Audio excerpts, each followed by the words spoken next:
The Grizz get it done old school last night, drilling down on defense. So much to unpack with these NBA playoffs. This is Undisputed. Good morning, everybody. I'm Jen Hale. That is Skip Bayless and Shannon Sharpe. Good morning, guys. Good morning. I tried to warn you about your Lakers last night, and you would not listen, and it cost you more due. And I tried to warn you about Anthony Davis, and you keep telling me he top 5. You picked him to get to the finals. I didn't pick him to get to the finals. Well, here we go. Can I admit that? Yeah, you might have to today. Skip, you did indeed call it. No jaw, no problem for the Grizzlies last night. They beat the Lakers 103-93, evening up this series 1-1. During the game, Dillon Brooks and LeBron talking back and forth. Brooks obviously asked about the encounter afterwards. You knew he would be. Take a listen. I poke bears. I don't respect no one until they come and give me 40. I don't care. He's old. You know what I mean? I was waiting for that. I was expecting him to do that game 4, game 5. He's not at the same level as he was when he was on Cleveland, when he won championships, Miami. You know, I wish I got to see that. You know what I mean? It would have been a harder task. But, you know, I'm playing with what I got, you know. So, you know, just wear and tear on him throughout a 7-game series and see if he can take it. That's bold after winning just one game in the series, but that's Memphis's MO, right, Shannon? Yep. What's your reaction to what Dillon Brooks had to say? I don't really have a reaction, Skip. I think the thing is that what we've seen from Dillon Brooks, Skip, in wrestling, he's adopted the heel. That's what he is. He wants to be the villain. Yeah. And he's adopted that role. And if you notice, Skip, we talk more about Dillon Brooks, about what he says after the game, what he wears to the game, as opposed to what he does actually in the game. Bingo. And so he knew by saying what he said would get him more clicks and more mentions and more being talked about than any play he's ever had at any level, high school, college, or pro. He know that one word, LeBron James is old, was going to get him mentioned and talked about. It's a nuclear word. He's old. Now, I didn't hear him say he was old after he lost on Sunday. No. He didn't say a word. No. And the Athletic, we talked about some of the topics that they had in the Athletic. They said the Memphis Grizzlies, they do a lot of chirping when they're winning. But when they're losing, they don't say a word. It's annoying. And right on cue, Dillon Brooks. Skip, a lot of times when we get up here, the luxury that I have that when you gave me this opportunity, I got to speak from a different level than someone said as a journalist, because you guys see things through a prism or a lens, and I got to see things through a different lens. I'm an athlete, but I've also been young. You've been young. And what Dillon Brooks said, I can remember saying the exact same thing, Skip, when in my early 20s. Somebody was old. Yeah. But as I got older in life, I started to realize one of the objectives in life is to get old. Maybe not. Dillon Brooks should hope he ain't going to play 20. He should hope he has a career half as long as LeBron James. Forget being as productive. We know that's not going to happen, but just half as long. And then as you start to get older in life, you're like, well, hey, this getting old ain't that bad, considering there's a lot of people that left and didn't get a chance to get old. Yeah. Now, back to our originally scheduled programming. Skip, look, I don't respect anybody. Skip, here's the thing, and I'm a firm believer in this because I played with a lot of great players and played against Reggie and played against Bruce, Ray Lewis, Deion Sanders. I believe I can go out there not be in awe, but be respectful. That's the way I approach it. I understand who they were, what they have accomplished, and but I'm not in awe of that. I'm going to come give you everything I got and make the best man win. Yeah. He knew by being disrespectful, saying what he said, everybody's going to leave their show with it. It's at the top of everybody's headline. Dillon Brooks says LeBron James is old. Says, I wish I could have got. But see, the smart thing about LeBron is LeBron knows he's not. Look, this ain't a one-on-one. If we just said, okay, LeBron, you and Dillon Brooks go out there and play, y'all got one-on-one. LeBron will mop the floor with him. Agreed. But LeBron understands this is not a one-on-one battle. It's the Lakers versus the Grizzlies. Yeah. LeBron dropped 28, 12, and 3. Couldn't nobody make a shot yesterday, or he'd had more assists than that. But when he scored 21 the other night, Skip, I didn't hear Dillon Brooks say a word. So, damn, the LeBron James got 4 days older, and now he's ancient. Look, Dillon Brooks, like I said, he's the heel in wrestling. Yeah. And so he's the Iron Sheik, or he's one of those guys, Skip. And that's the role he's adopted, because we talk about what he's saying. Gary Payton snatched him out the air. He got suspended for getting the 16 tech. That's what we talk about with him, Skip. When do we mention his game? Man, he got crazy handles. He can finish at the rim. He's a great shooter. We don't talk about that. We talk about his antics. And that's what he wants us to talk about. Yep.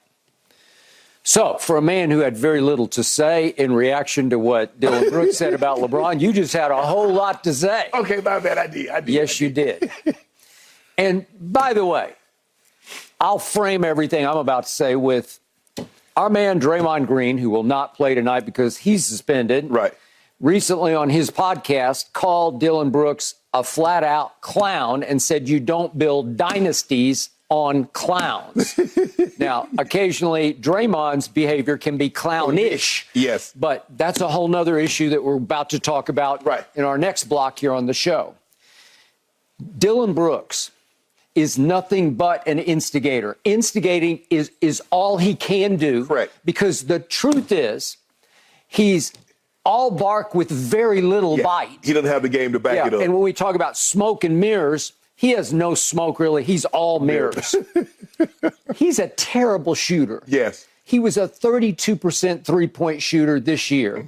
He was, from the floor, he was a 39% shooter this year, 39.6%. Yes. That ranked 119th of 123 qualified. I'm talking about from the floor, shooting shots. Yeah. He was bottom of the barrel. Yes. Last night, I was watching him shoot. It looked so awkward. And then, when I least expected it, he makes the dagger. Or I guess it was the final nail in the coffin, right? Yes. He made the three at the end of the game that cinched it. And yet, I'm saying, from play to play, dribble to dribble, I'm watching him guard LeBron. And he didn't always guard LeBron. But when he did have LeBron, I'm looking at it like, this is a joke. It's a mismatch. They list him at 6'7". I'm not sure he's 6'7". They list him at 225. I'll give you 225.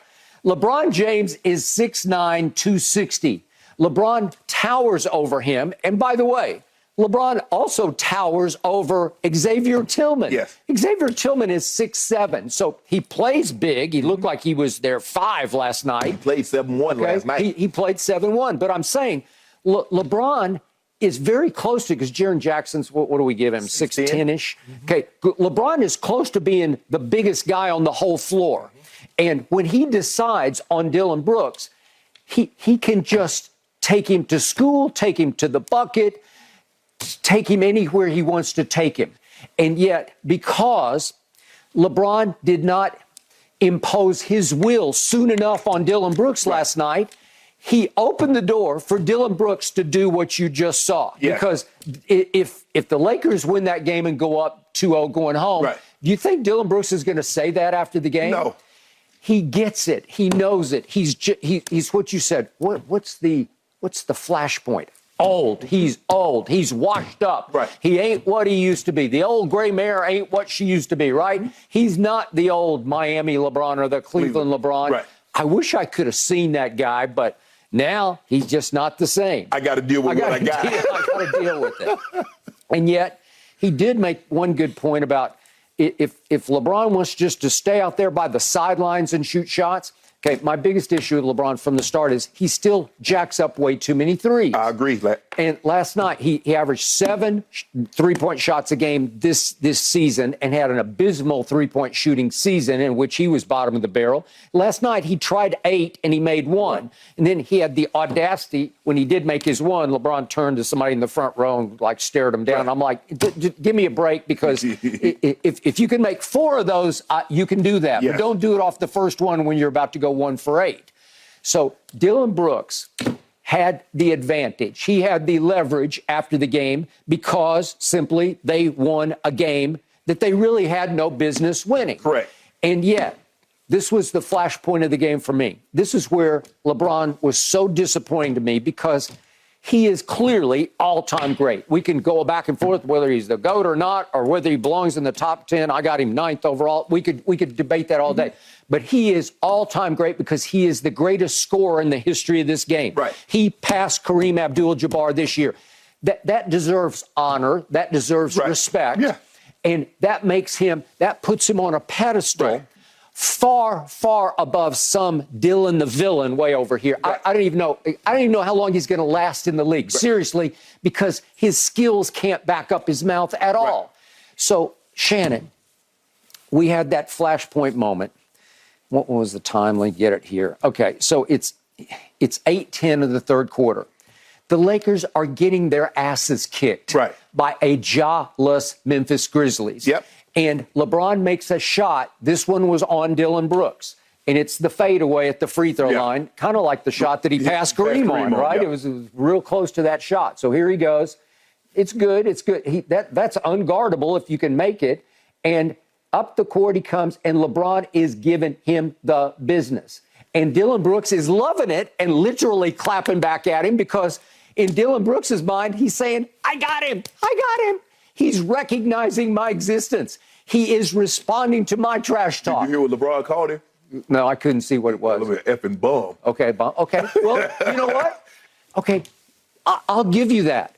But the truth is, it's way beneath LeBron's dignity to stoop down to his level. You know what the old thing about a pissing match with a skunk? You're in a pissing match with a skunk. Yeah, you're going to lose. Okay, the effing bum. Okay, you don't need to tell him that. Show him that. Right. At that moment, if I'm LeBron's teammate, I'm like, oh, God, he's getting in LeBron's head because LeBron felt compelled to respond to him. I got you. Well, you don't got me on the scoreboard because I don't know what it was. I think you were down 15 at that point.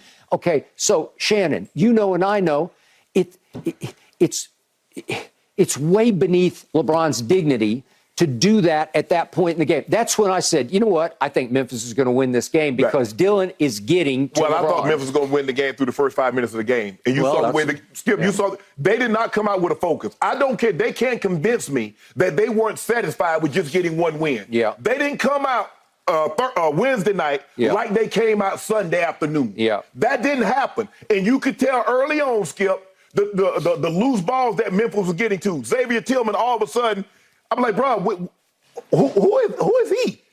Well, he gave it to Anthony Davis. He gave it to him. And that's what I keep telling you. Which Anthony Davis? Am I going to get Anthony Davis that gave me 30 and 20, or am I going to get the guy that gave me 8 and 7? Well, he gave me 13 and 9 last night, and he wouldn't have gave me 13 until he hit that last three with like a minute to go in the game. Yeah. I hear you. I give you that. But it was such a weird game because in the first half alone, when the tone needed to be set, Anthony Davis blocked 5 shots in the first half. And I'm thinking, that's good. That's good enough to be in control of this game. How many times have you seen Anthony block 5.5? He had 5 for the game, so he didn't block a shot in the second half. But he's going up against the new defensive player of the year in Jaren Jackson. So Anthony's problem is if he's going to try to attack the rim on Jaren Jackson, he's the best shot blocker in basketball. So you got to give Jaren some credit because he's going to make it hard at the rim on Anthony Davis. But Skip, even when Anthony Davis, when Jaren Triple J wasn't there, he makes AD hesitate. Because even when he had Xavier Tillman, Skip Conchar blocked the dunk. Can we see that real quick? Because this is that ain't no defensive player of the year. This is about as embarrassing as you can get. John Conchar, undrafted, blocked that. At 6'5", he blocked 6'10". And you know what? You got to give Conchar some credit because he timed it and he got up. Yeah. And Anthony looks like he's got it until the last second, and then he don't got it. And yet, John Conchar, I just looked this up, he blocked 25 total shots in 72 games that he played. He's not a shot blocker. No. He's 5 inches shorter. It was embarrassing, and it was another flashpoint moment when the home team's saying, oh, we got this. That lets you know one team came to play and the other team did not. You can talk. Skip, it's easy to say, okay, we got one, we're going to get greedy. It's a lot easier said than done. It's kind of like the person that, when they're hungry and you see fighters, Skip, we see this a lot with fighters, they make it. We know Conor McGregor isn't the same fighter once he got that $100 million payday from Floyd. No. It's as simple as that. In his mind, he's semi-retired. He did. Skip, it gets harder. It's easy to pull up to the gym in a beat-up Chevy and get your head kicked as opposed to pull up with a Rolls Royce or a Bentley or Ferrari. Hold on. I'm driving a Ferrari and I'm getting my teeth kicked in. No, I'm good, cuz. I'm good with this. So the same drive isn't there. Okay, I got it, and you are correct. But I tried to make the point to you going into this game that I look at these numbers over the last 3 years when Ja has not been able to play, and there's been quite a bit of time that he hasn't been able to play. Their winning percentage is actually 30 points higher without Ja. That's because this team is so deep that they have the most trustable, dependable backup point guard in the league. I love Tyus Jones, and ironically, he played a nice floor game because the key stat is he had only one turnover.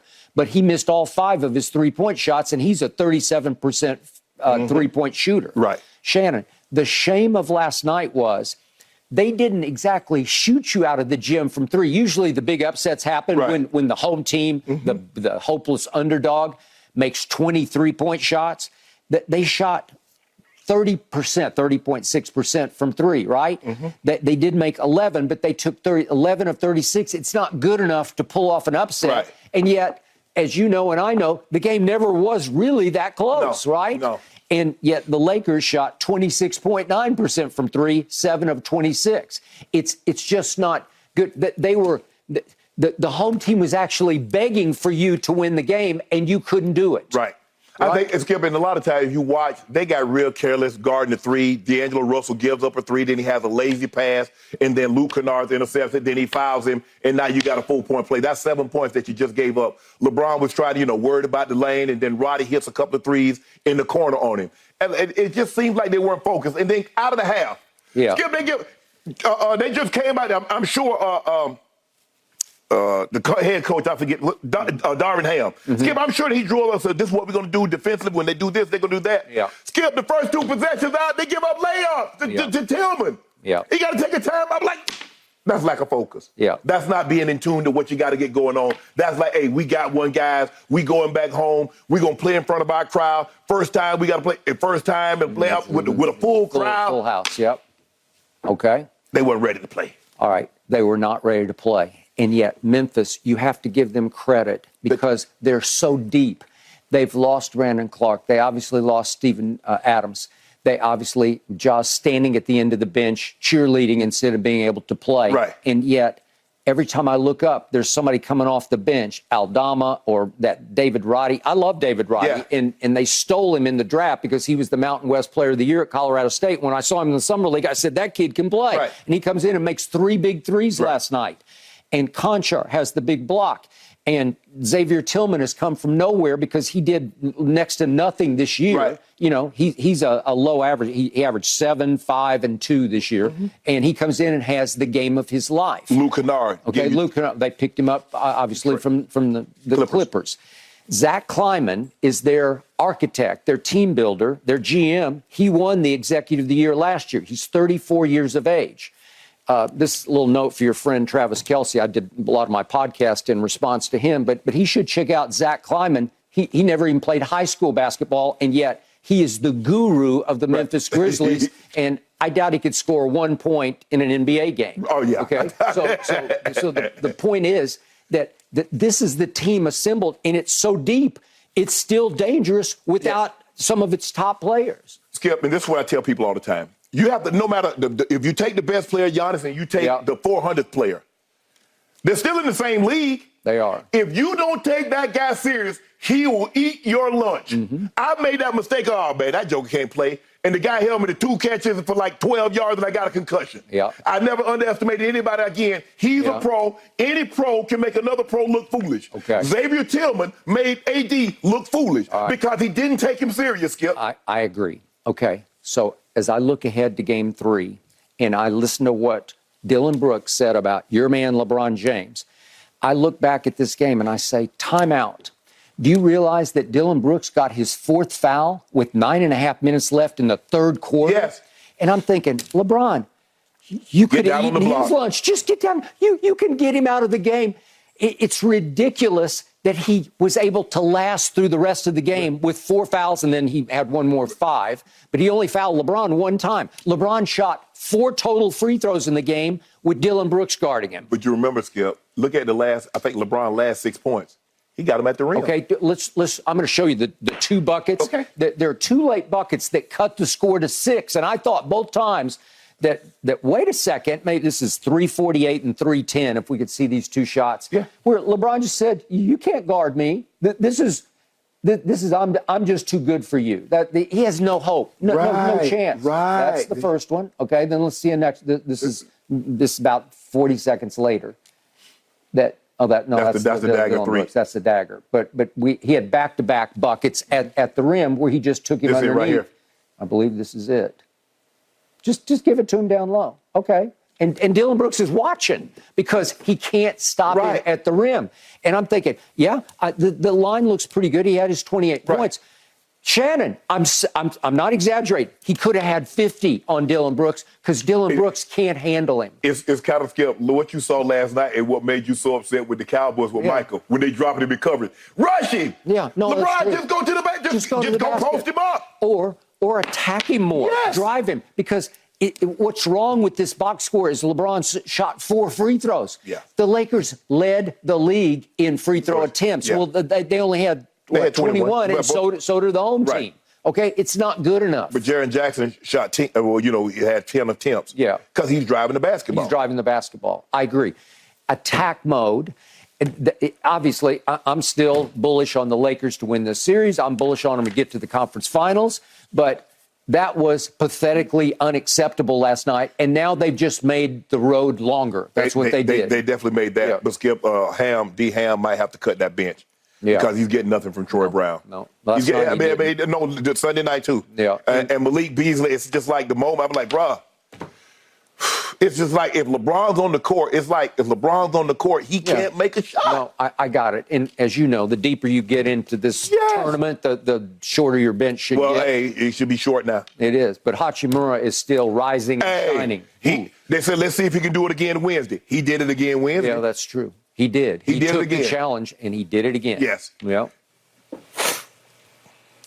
Game 3, gentlemen, Saturday in L.A. Ooh. All right.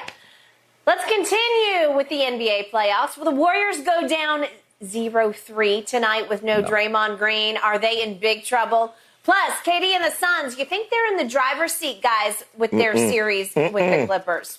Don't forget, you can check us out every day on the Fox Sports channel on SiriusXM.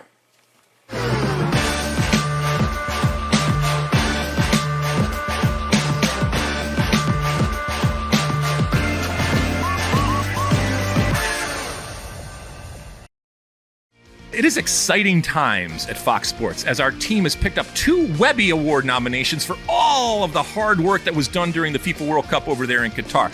You need to visit vote.webbyawards.com to support World Cup Now, nominated for the Best Social Content Series, and our World Cup Hub on the Fox Sports app, nominated under Best Mobile User Experience. The voting period is open from now until Thursday, April 20th. Again, please visit vote.webbyawards.com and find our nominations under Best Social Content Series and Best Mobile User Experience. I won't back down. The Warriors struggling, trying to avoid a 0-3 series hold tonight when they host the Kings as 5.5-point favorites. Golden State, though, let's not forget, they're going to be without Draymond Green. He's serving that 1-game suspension for stomping on Domantas Sabonis in Game 2. Shannon, how much do you think the Warriors are going to miss Draymond tonight? A lot. And I'm not talking about the parcel of land either. Skip, they're already a small team. Draymond is their leading rebounder. Skip, they don't rebound the ball. They're a small team. They foul a lot. So their leading assist guy is gone. He initiates their offense. Yep. A lot of his assists goes to Steph and Clay. Yep. So they're going to be missing that. They're going to be missing one of their better defenders, and they're already struggling trying to stop the Kings. The Kings have played 6 players, 6'7" and taller. So they're bigger than you actually think. We think of big, we automatically think Milwaukee. They go Lopez, they go Porter, they'll go Giannis. But Skip, They go Sabonis at 7-1. Sabonis is 7-1. I still can't believe that, but you're right. That's what he's listed They got at. Herter, Murray, Edwards, Lynn, Barnes. So they're a bigger team than you think. And when you look at Steph, it's small. I mean, I think Jordan Poole is probably like 6'4", 6'5". Yep. Clay is, I think, 6'7". Not even though Draymond is undersized, he does so many other things. He sets your defense. Yep. He's the free safety. He's your Ed is. Reed on the defensive end. I got it. He's calling out all of that. Yep. So you're going to miss that, Skip. A team that struggles rebounding the basketball, one of your better rebounders, gone. Your assist guy, your leading assist guy is gone. So they're going to miss him, Skip, with the Warriors. With Steph Curry and Draymond on the court with like a little over 1,400 minutes, they're plus 263. With the Warriors, a -6 with just Curry and no Green in 498 minutes. So it just goes to show you the value. Sometimes, Skip, sometimes the value is something that you really can't see because his stats, he doesn't average 20. He doesn't get you double-digit rebounds. No. He doesn't get you double-digit assists. He just does a lot of the little things that helps you win ball games that a lot of people overlook unless you understand the game. And that's what Draymond does. So they're going to miss him, Skip. They're going to miss him probably more than you know. Now, Steph, they're not going down without a fight. They're at home. That building is going to be rocking. But they're going to miss his presence on the court. Are you leaning Warriors or Kings? I'm going Warriors. You are. I just don't see them going down 3-0. Could they? Because the Kings are coming. That's one thing I like about the Kings. They weren't satisfied with squeaking out a win. They're like, oh, no, we're getting both of these at home. And they're one of the better road teams. They're the second best road team in the NBA. So they're not going to be, even though the Warriors 33-8 at home, 25-16 on the road, that's nothing to sneeze at. No, it's not.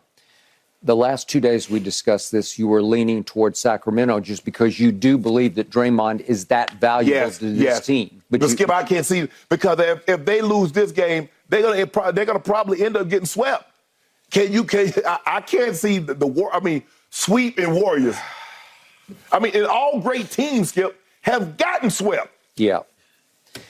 I hear every basketball point you make about Draymond, and I do have the highest of regards for what he has given to this team over a long expanse of time. And Steve Kerr continues to rave about, we have his back, we're still behind him, we're still with him, and we wouldn't have any of our rings without Draymond Green. I said it again yesterday. Mm-hmm. We both agree, even Draymond has acknowledged publicly that when he got suspended in the 2016 finals for Game 5 back home at Oracle, that it turned the tide in the series. Mm-hmm. He was that valuable at that time because I think he was much more valuable then than he has become now. There's no question about that. All right. So I made the point to you yesterday. Our man Eddie House backed me up on this, that I believe his teammates at this moment, just right here, right now, are sick and tired of his behavior. And I believe the coaching staff and management and ownership got to a point of no return with Draymond, to the point that quietly behind the scenes, they're thinking about moving on from him when it's feasible to move on from him. He's got an option to come back next year. What is it? 28 million. Well, he's picking that up. Well, he's definitely picking that up. He's running to the bank with that option. But at some point, I believe at the trade deadline or whenever they can, or if they want to buy him out or whatever they want to do, they can send him home. They can send him back onto the market. Would somebody else pick him up next year? What is he, 33? Yeah. He's not too old. Right. He's got a lot of mileage on him, a lot of wear and tear. He doesn't look the same as he used to look athletically. Not that he ever was that explosively athletic, but he was. Right. And yet he's playing now more with his head than his body. His physical ability. Yes. So to me, I agree with your premise. The core of that locker room, the championship core, the heart, the soul, the pride, the culture that has been threatened by Draymond Green, starting with the punch that he threw into the face of Jordan Poole that started this year off. I believe that core will pull together tonight, and it may feel like a last hurrah, but it's going to be a hurrah tonight, because I'm with you. I don't think at home, I don't think the crowd's going to allow it. I don't think Steph and Clay are going to allow them to fall down 3-0. I just don't believe it. It's going to have to be a three-point shooting contest. They're going to have to win the three-point shooting contest because they're not going to be big enough to win it in the paint. Right. They're going to have to win it from way downtown. Well, they're going to have to do what Milwaukee did to the Miami Heat last night. Well, Shoot about the gym. I know Connaughton comes in the second quarter and he just starts bombing threes. He makes 6. Well, okay, that's just too good. Right. Look. You think Steph and Clay are capable of doing that? Yeah, are they? Well, Jordan Poole? Well, that's why I say. All of a sudden, Jordan Poole's role, ironically, because it was Jordan Poole versus Draymond or vice versa to start the year, all of a sudden his role expands exponentially. Right. All of a sudden, he becomes the key piece when he was the odd man out in the first 2 games at Sacramento. Right. All of a sudden, I think it's going to be Jordan Poole's night, and I will not be surprised if he has the biggest three-point shooting night because he'll be the one that's hardest to defend because they can put Davion Mitchell or even De'Aaron Fox has been playing high-level defense on Steph Curry. So, again, Jordan Poole is going to get his shots. Right. Can he make his shots? Can he get hot? Listen, he can get just as hot over a stretch as Steph and Clay can get. So I'm looking for him to have a huge night. I think Steph and Clay will have big nights. I think they'll make 23-point shots at home. And if they make 20, which they are highly capable of doing, that will be enough to turn the tide back in their favor, at least for this moment. Well, they're definitely going to need a scoring, Skip. He's been underwhelming in the first 2 games. Yeah. And he's the guy, Skip, like you said, that can come off the bench and give you high 20s, mid 30s. He can. And that's what they need because they're gonna miss some rebounding. They're gonna miss some assists. So you're gonna need to get some contributions. Kuminga is gonna need to step up because Skip, they keep hoping, man. We see the athleticism. Yeah. But now it's time to turn that into something more than just athleticism. Yeah. Remember, James Wiseman was supposed to be positioned to be arriving right now to be their Sabonis. Right. And it didn't work. Right. He couldn't live up. And he's no longer with them. I think the thing is, Skip, he got hurt, and then, you get hurt mentally. It starts to mess with you, and then man, when you coming back, and I just think the thing is maybe that's not an easy situation, Skip, for a rookie to come in, and they're counting on you to contribute. That. Yeah, there have been very few. It doesn't happen very often. You get a James Worthy, you win the title, and you get the number 1 overall pick.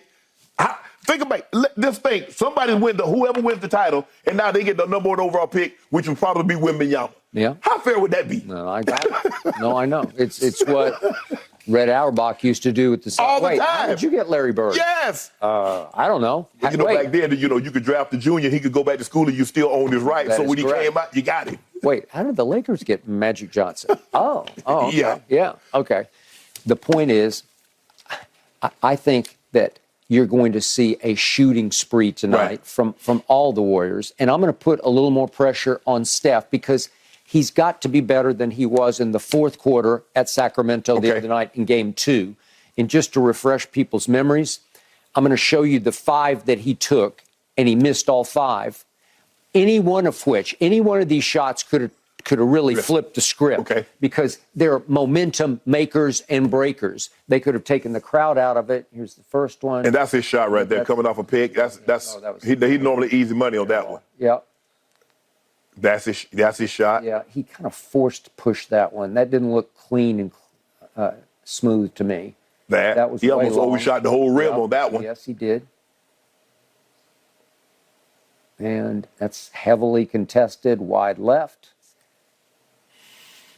And here we go again. He's going to force this one up quickly and miss everything. So he takes 5 shots, and 2 of them are air balls.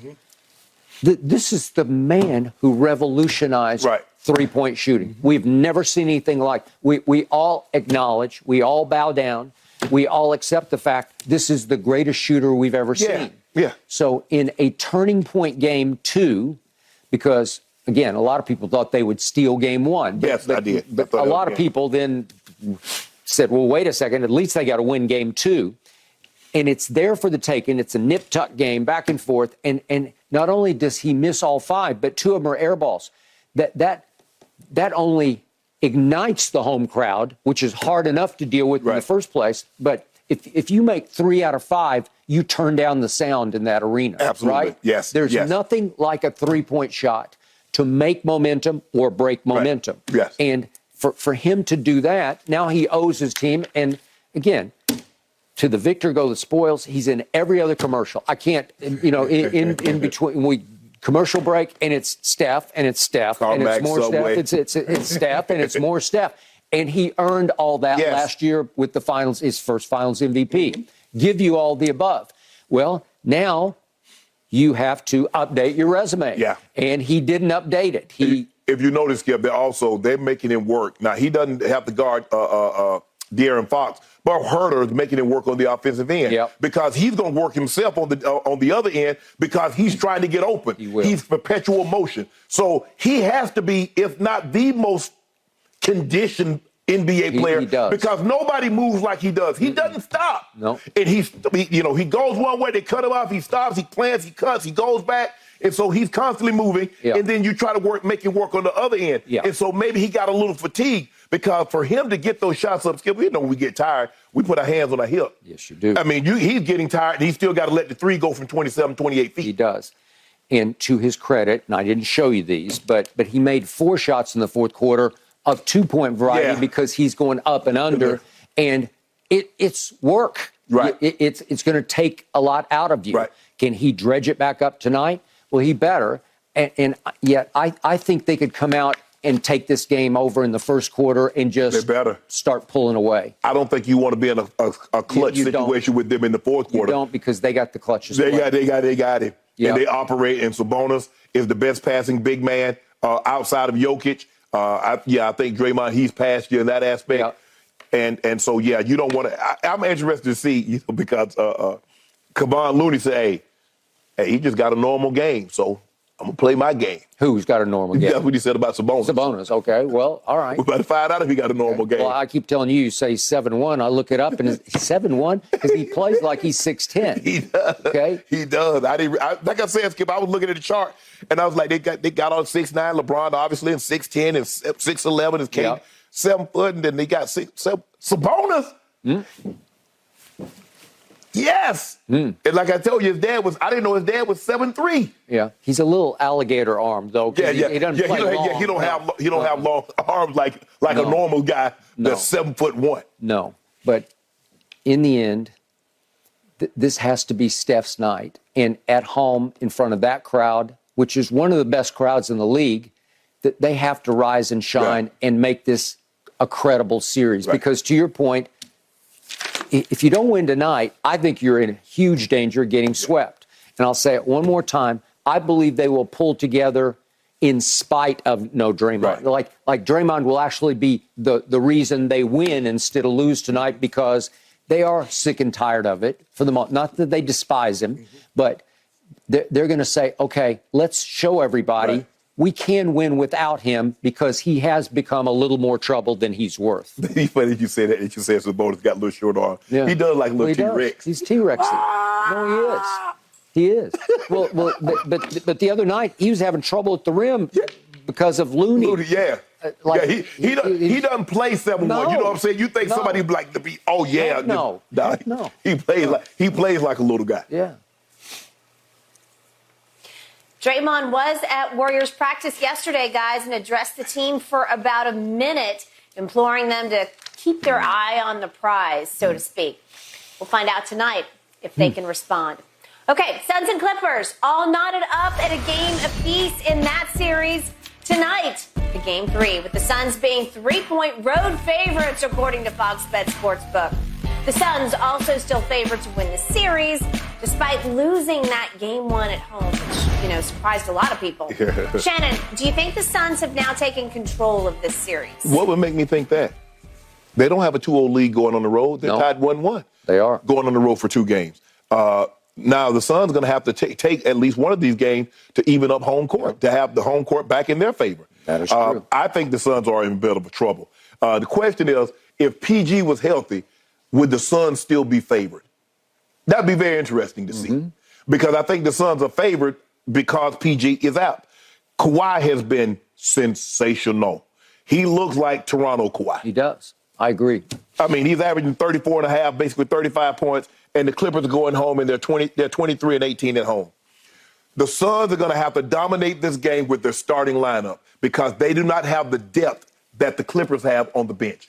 So CP3 and Book and Ayton and KD and Torrey Craig are going to have to be plus in order for them to win this game and this series, because you don't really get contributions from your bench. So T.J. Warren, Skip, I told you, he's a shell of himself. Jock Londell, they didn't even play him the other night. You got Bismarck Biyombo, who comes in, but he's not a scorer. He can protect the rim. He gets you some rebounds. He gave them nice minutes. Yes, the other night. He did. Very effective minutes. You just need Ayton to keep building on game 2. Build on that Ayton and give us that and a little bit more in game 3. Don't overlook Okogie, because he's been a starter much of the year, and he came in the fourth quarter and made some big plays for them. But it was Torrey Craig. That was rare. That's who's replaced him in the starting lineup. Skip, I already know what I'm going to get from KD. I know what I'm going to get from Book. I'm hoping I can continue to get a double-double. I can get 14 and 13, 18 and 12 from Ayton. Yeah. Also, an unknown that used to be a given is CP3. Because of his age, because of the minutes on those legs, Skip, and they make him work. I mean, Russ just bodies him up. Russ, like, you can't, you're too little for me. And they make him run, so they make him expend a lot of energy. Terrence Mann picks him up. Highland picks it. Bones Highland just looking to blow by him every chance he gets. So he's also a guy that used to be a known that sometimes becomes an unknown because I don't know which CP3 I'm going to get. Sometimes I might get CP3, a CP5, because he's aging right before our eyes, Skip. Okay. I hear all you just said, but I'm going to boil down tonight for you to this. It ends up being a big 4 from Phoenix versus a big 1 for the Clippers. No, ain't no big 1. It's a big 2. 1. It's 2. He needs number 0. Number 0 has played way out of his mind and way over his head. Way over his head. I don't even recognize him. I don't know who he is. And I think he will get exposed starting tonight. I think he will revert back in the building where he has gone home to Southern California, where he grew up a Lakers fan, and his dream came true 2 years ago, and he was the starting point guard for the Los Angeles Lakers in this same building that he will be playing in tonight. And it turned into a nightmare for him. And the Lakers did their damnedest to get out from under Russell Westbrook. And then, impossibly, he winds up the starting point guard for the Clippers, the team in the basement. And I give it up to him because he was as good as he's ever been in games 1 and 2. I think that's going to stop tonight. At some point, he's going to try too hard, and he's going to turn back into the turnover nightmare machine that he can be. You know, and I know that's who he really is. And he got away with a 3 for 19 that should have been a 3 for 20 in game 1. And then he was nothing but, I dare say this word, I can't believe I'm putting it in the same sentence with Russell Westbrook. He was efficient. He was careful with the basketball for the most part in game 2. That will stop tonight. Stop trying to put bad mouth on and put the juju on the man. I'm not putting juju. I'm predicting. I'm staying ahead of the curve on this. I'm putting it on the line that I wouldn't, if I'm you, I don't trust him, especially starting tonight back home. I saw a tour de force.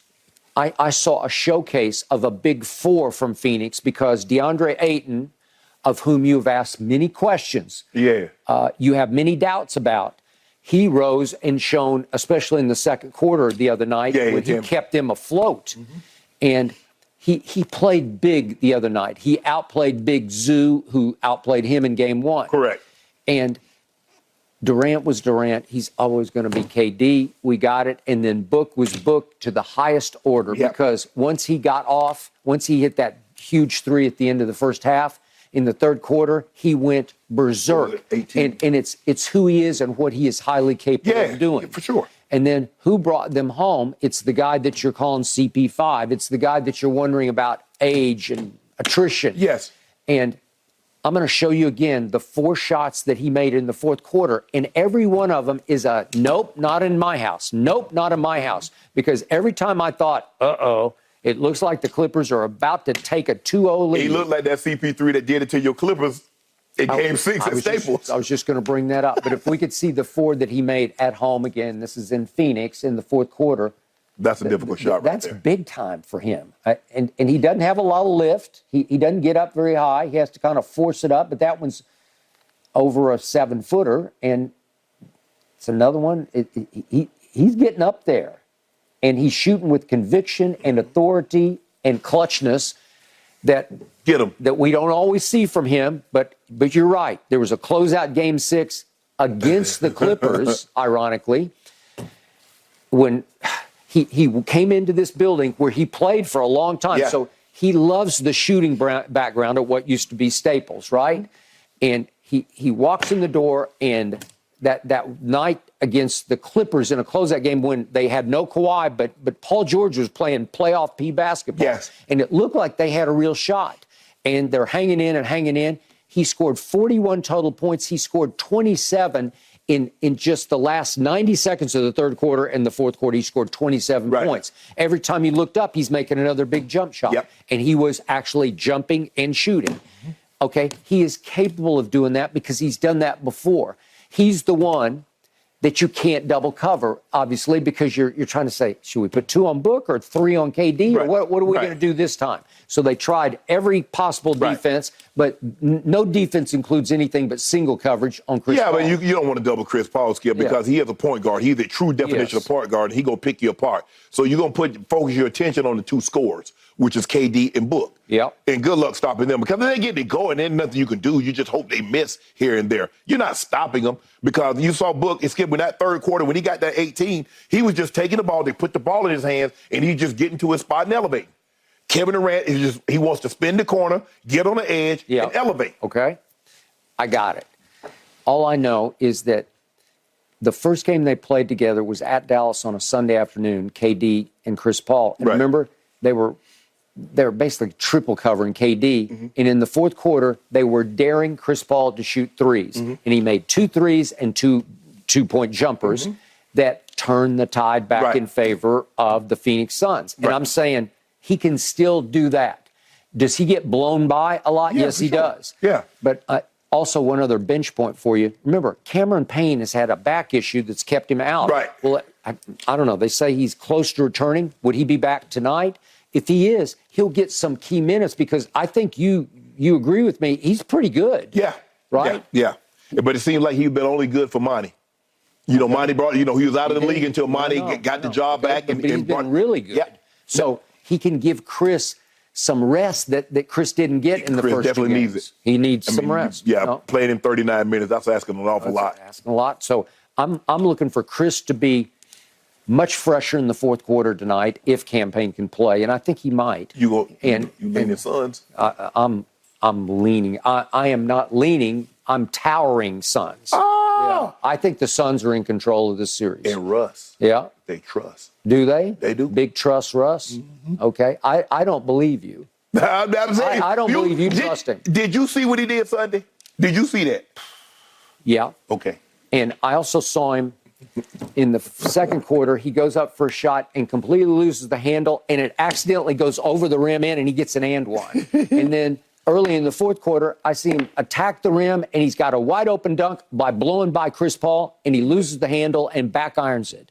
And then late in the game, we might have these, but he had 2 straight turnovers. The game was pretty much teetering on out of control, but he had 2 straight turnovers that weren't the most embarrassing Russ variety of turnovers. Chris actually got his hand on these. He tipped that one up in the air, but he did have that turnover, and then he did have that turnover thanks to Chris Paul. Those are both Chris Paul, who has led the league 3 times in steals. Okay, so I'm saying that Chris will outplay Russ overall tonight. You think so? And that they will take control. Yeah.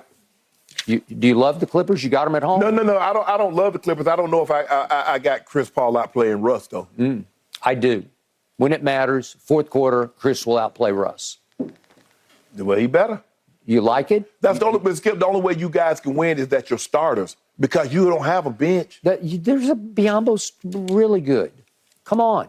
I mean, I don't know what you're not seeing. Listen, Landry Shamet is really good. He didn't play well the other night, but Campaign can play, and I've told all he doing is Skip. He did Landry Shamet. because all he's doing is soaking up minutes. He ain't doing nothing. Okay, well, he's pretty good. He's played in a lot of big games. I've seen him hit some big shots for the Clippers in Brooklyn. I just ain't seen him hit any big one for the Suns lately. I told you, Okogie was really good all year, and then he lost his starting job just for the playoffs. And why he do that? Because Torrey Craig plays such good defense. Okay, and making shots. Yeah. Well, Torrey Craig made 2 big threes when it looked like all was lost the other night. I got it. I mean, you pinning your hopes on Okogie? No, I'm just saying you said they have no bench, and I'm saying, well, I just gave you 4 bench players. Yeah, like I said, they got no bench. So okay, Norman Powell. So okay, I'm gonna take Norman Powell. I'll take Terrence Mann. I'll take a Plumlee. And you want your bench? You want Shammy? Yeah. Okay. Because you're stuck with Russ. Hey, has Russ been playing well? Yes or no? Would you like to put a case on the Clippers? I don't like the Clippers. I want them to go home. Okay. I'm just telling you what I know about Russell Westbrook. History will tell you that his time is running out for playing at this level. Russ? That he will revert back to what he was for your Lakers. Yep. Well, as long as they go home, I want them to go home. Yeah. Okay. And we're going to move on. Well, you seem to be heavily leaning Clippers, but you won't put your due where your mouth is. Kawhi. Yeah. Kawhi been a monster. Okay. Well, you can have him. I'll do a case. Now, that's your guy. Kawhi's your guy. He used to be. What you mean used to? I picked the Clippers before the season until they wrongheadedly added Russ after you got out from under Russ. I've never seen anything like it before. You spent 2 years talking about the keychain and this Kawhi towel, and he done took over. Yeah. Now you done turned your back on him. Because of Russ. Russ. What they got to do with him? Well, it'll be the reason they lose. I love Kawhi, and I think he'll play big tonight, but it's going to be 4-on-1. and Russ will be the reason they lose tonight instead of the reason they won game 1. Well, it's been 4-on-2 because Russ been playing well. Okay. Well, you can have them for a case if you want them. I ain't made no Suns. No Clippers. Okay. I want them. I'm rooting against them. I don't think you are, but that's okay. I really am. We need them to stay in the basement. I think you fear the Suns. Nah, because I ain't got time for Clipper down to be on my timeline. I'm hoping your Lakers last long enough to get to the Suns, and then we'll see what happens. I don't think they're going to rise. We get the other. I don't think they're going to rise. They're going to set the West. Okay, here we go. Guys, here's how effective Kawhi has been in the first 2 games of this series, averaging 69 points when you combine them and shooting almost 55%. Certainly at the top of the Suns' defensive scouting report. I know a guy that did that for the Shannon, entire playoffs. Let's talk a little bit about your Lakers. How did they lose to the Grizzlies when Memphis was without Ja? I need you guys to dive into this one when we come back.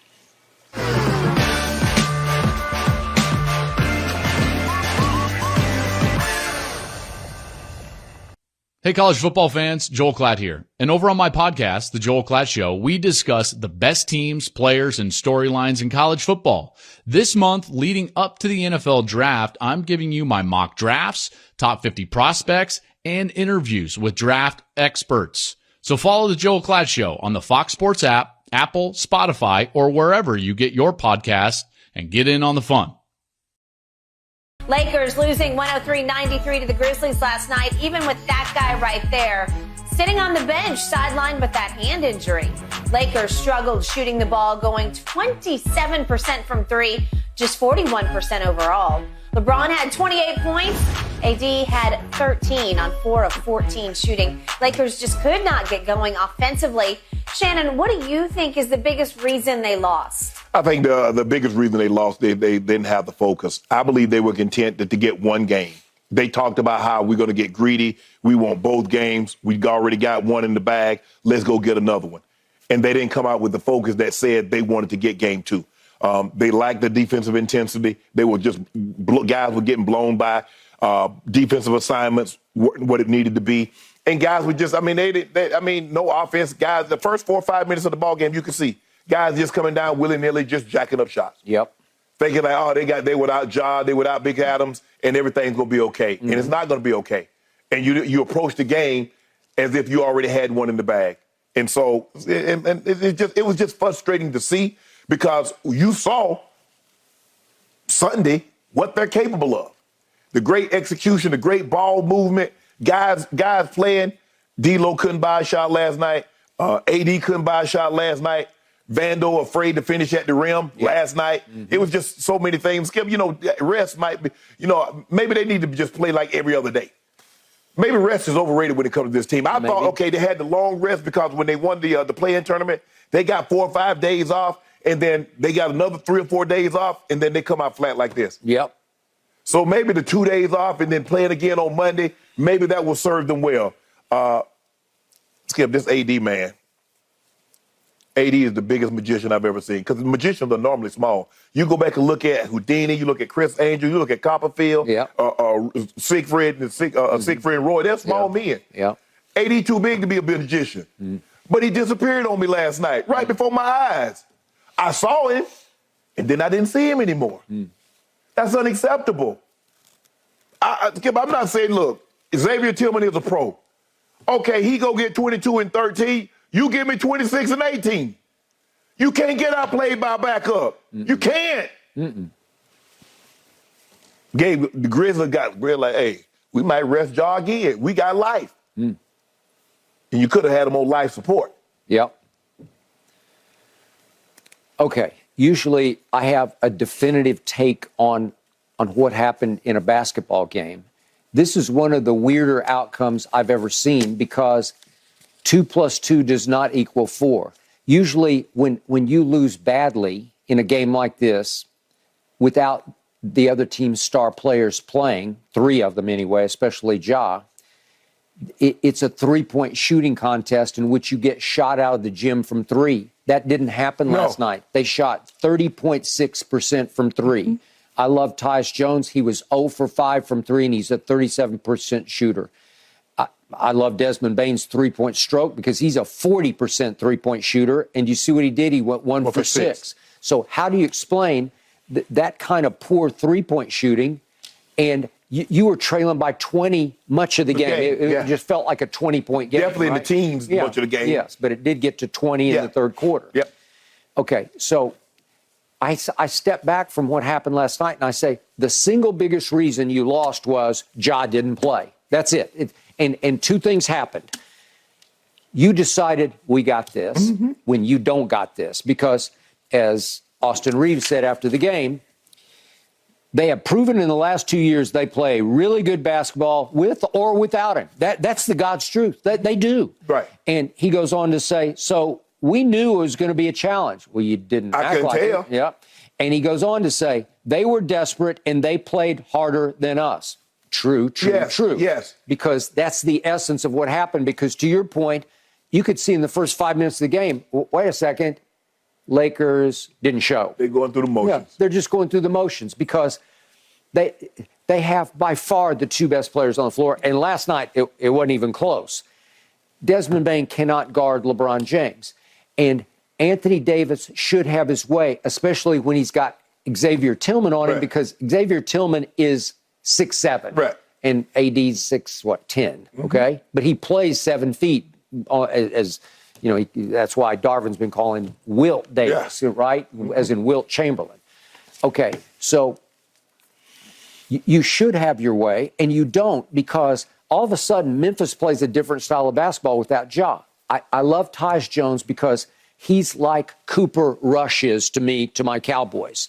Cooper Rush is a quality backup quarterback. Cooper Rush, to my eye, when he's running the Cowboy offense, runs it more efficiently and effectively than Dak Prescott because Cooper Rush doesn't throw interceptions at the rate that Dak does so dangerously and destructively for my Dallas Cowboys. Well, Tyus Jones had 1 turnover last night in, what did he play? Tyus played 36 minutes. Okay, so remember, Dillon Brooks was in foul trouble. I mean, he only ended up playing 23 total minutes. So you can't. He wasn't that big a factor in the game, one way or the other. Even though he did make a big dagger 3 at the end of the game. The point is, Tyus Jones runs this offense so efficiently and effectively. He had 8 assists last night. Since March 1st, I showed you he's had 6 double-digit assist games. He's had a 14 and 2 12s and 3 10s. So the point is, he is capable of running the offense much more effectively than Ja, but Ja's much more spectacular, and Ja's capable of getting 40 on you and high flying and detonating the crowd in ways Tyus Jones doesn't detonate the crowd.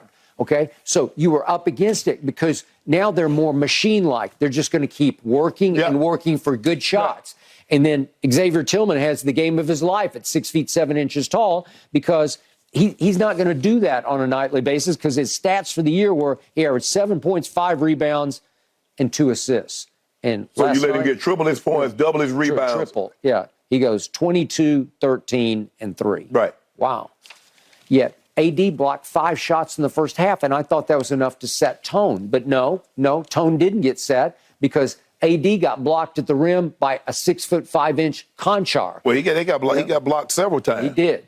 And listen, you got to give Triple J credit because he just won Defensive Player of the Year. Yeah. And he was on AD a lot, and he was bothering AD. And even if he's not skipped, he has AD guessing where he does. Yeah, he close hitting it because he lurks. Yes, but you know that. So somebody has to just replace him. Yeah. You know, one time Vandal got a layup because all he did was just cut to the basket. LeBron hit him. You just don't stand around. I mean, Bron get the ball, and they've been standing around like, okay, what you want to do, Bron? What you want me to do? Cut to the basket. Do something. Okay. Go get the man a drink. Do something other than stand there. Yeah. And then LeBron. You have to impose your physical will, your physicality on this team because they can't deal with you. They had Dillon Brooks in foul trouble, but it wasn't because LeBron was driving him to the basket because he only fouled LeBron one time the whole night, but 9.5 minutes left in the third quarter, he's got his 4th foul. Right. Well, yeah, you're already in such a deep hole, it's probably not going to matter. Right. Yeah. But you could have fouled him out easily if you had attacked him from the start. Put Bron down on the block. I know they like to play AD down on the block. Yeah. Try to get AD going early. Yeah. Bron, jump down on that block, get Brooks in foul trouble, get some easy baskets, and then let's see the basket open up for you for the outside game. It's what should have happened from the start. But you could see from the start they were just dead-headed. Do you blame Darvin Ham for that, for not getting them ready? He was saying all the right things. He was saying all the right things in the sideline huddles when you get to hear the audio. Mm-hmm. Yeah, he's doing the whole thing about we won 1, it takes 4. Well, it does. It's not one and done. Right. You know? Exactly. Right. Exactly. Yeah. Okay. Maybe they had too much barbecue. Maybe they get to go home. They sleep in their beds. Maybe they had too much time off. Now you get to come home. Now, game 3, you need to come out with the intensity that you came out with in game 1. Yeah. You're in front of your crowd. You said you want to play in front of your crowd. Yeah. It's going to be packed because it's been a long time since they had a playoff game in that building. Did they go to Graceland? I don't know. No, they ain't go to Graceland. They didn't? They don't care? They probably got some more good old barbecue. Really? Probably down on Beale Street. Maybe they went to Disgraceland. Is that possible? They were a disgrace yesterday. They were absolutely a disgrace. Yeah. I felt a little bit like I was watching the old school grit and grind last night. We'll see if the Lakers can respond, guys. But up next here this morning, let's talk about Milwaukee. Did the Bucks show last night that they will roll to the finals? They were really good even without Giannis. That's next right here on Undisputed.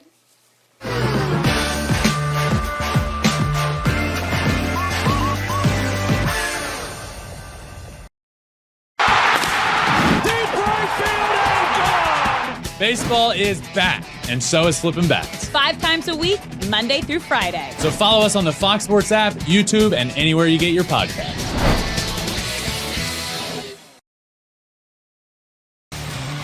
The Bucks evened up their series with the Heat. They win 138-122 last night.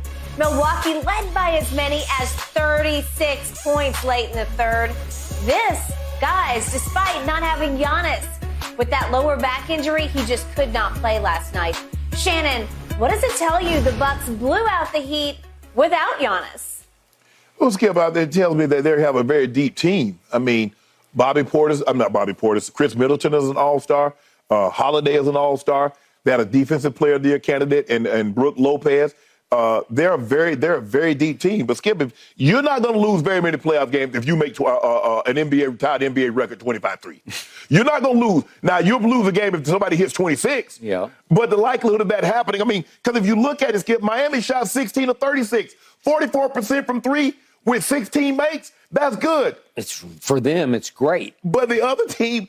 And Milwaukee gives up the fourth most threes a game. Mm-hmm. So shooting the three ball is not out of the ordinary for them, even though Giannis wasn't there. Because with Giannis there, they still get up a bunch of threes. Yeah. They like to spread the floor and give Giannis space. The threes were just falling last night, Skip. I mean, when you get Bucks 10th in three-point percentage, but they're fourth in three-point attempts. Yeah. I mean, what you going to do? You have all those players. Look how many players that scored in double figures. 7 guys scored double figures. At least, 1, 2, 3, 4, 5, 6 guys made at least 3 threes. What am I scared? Miami shot 54% from the floor. Yep. 44% from the three. And basically, they losing by 30. They were. They got down 36. Because the other team shot 54%, and 51 from the three. Yep. I can't compete with that. Pat Connaughton makes 6. Joe Ingles comes off the bench and makes 5. You're going to lose. So you got 2 guys that come off the bench and they go make 11. Mm-hmm. You make 12. Your bench gave you 12 made 3s. Yep. That'll work. Yeah, you're going to win. You're going to win. You're going to win the game. And so, no, they're not going to roll. Giannis is the best player in the NBA, and it just goes to show you when they're making shots, they're almost unbeatable if they're making the three-point shot, Skip, because now you got to honor those threes, and you can't build a wall to keep Giannis out the lane if you got to hug up the three-point shooters. Yeah. And that's what makes them so deadly, is because they can make the three, and then you have to play Giannis one-on-one, and ain't nobody stopping that. So, but no, I don't think they're going to roll, but they're going to be a tough out. They're going to tough out. It's going to be between them and Boston. Let that sink in. Well, you picked Milwaukee. I didn't mention another team. But that was yesterday, maybe today. I didn't pick another team. The one that they eat cheesesteaks. Yeah. Yeah. I didn't pick him because they've got the best player. No, they don't. Okay, Mr. Sharpe, you continue to tell me that Giannis is the best player in the NBA, and the athletic poll, anonymous players poll, says he is the runaway pick to build a franchise around. It was like 53% of the vote went to Giannis, and then it was miles down to the next. Embiid got like 3% of the vote. 3 more than what he should have got. And I'm saying I don't get it, because what don't you get? Giannis can't shoot a lick. He can't make free throws. He tries to shoot threes. He's abysmal from 3. He can't shoot jump shots, and yet you continue to tell me he's the best player. So are you telling me that somebody else is scoring those points for him? Okay, somebody else taking the test? Well, a lot of people took the test for him last night because he didn't even play, and they're up 36 in the third quarter. Is that not an indictment of Giannis? But Skip, think about it. Chris Middleton missed some time this year. Giannis missed some games, and they still ended up with the best record in the Eastern Conference. They did. Interesting. They're a deep team. When you can dominate the way they dominated a credible team, a dangerous team, a team that had beaten them in game 1 in that building, this was do or die for your Bucks, right? You virtually had to win, not mathematically, but you pretty much psychologically you had to win this game, because you're not coming from 0-2 down when you got to go back to Miami. Skip, the Bucks only shot 8 free throws. Yeah. Well, they didn't. No need to. I guess the 3-pointer were their free throws. Because they got up 49 of those and made 25. And Miami shots 23 and they made 16. I mean, it was just one of those nights. Even though I'm playing good, another team played great. Because Miami, you look at what they shot. Now, a lot of that came up in mop-up duty. They scored 37 points in the fourth quarter. That game was long over. And it looks more respectable than what it actually was. But if you watch that game, you know damn well, heading to the fourth quarter, Miami had no chance of coming back. I flipped away from this game when they fell behind by 36 points in the late in the third quarter. Right. And I said, that's horrendously bad. There's something wrong with this Miami team that they can right on any given night. But the wrong is that play-in loss that they suffered at home Atlanta to Trae Young and company. Trae did it. He did not do it. He was like LeBron-esque, 1 for 8 from 3 with 5 more turnovers. No. They won in spite of Trae Young, but it wasn't even close. It was a rout, an Atlanta Hawks rout at Miami in a play-in game. But Miami had the safety net of they get a do-over. They get a mulligan. They get another shot, and they took a shot against the Bulls, and they made enough shots to advance. And here they are, and they go in and steal game one, and yet they're the weirdest team left in professional basketball because you never know from night to night what you're going to get from them. True. It wasn't that they didn't show up. They just didn't show up on defense because you got to get your hands up because every time I looked up, somebody's shooting a wide open three and draining it. Yes. Okay. So what are they not listening to Spo anymore? Is his voice suddenly falling on deaf ears in the locker room? I don't know because I still respect them. I respect Pat Riley's culture. I think playoff Jimmy, as you well know, 3 out of 4 nights, you're in trouble with him because he's going to. He is going to flat out score the basketball on you in many different ways. Right. But about every 4th night in the playoffs, he just no-shows. Right. And I'm not saying he no-showed last night because he made 8 out of 12 shots and scored 25 points.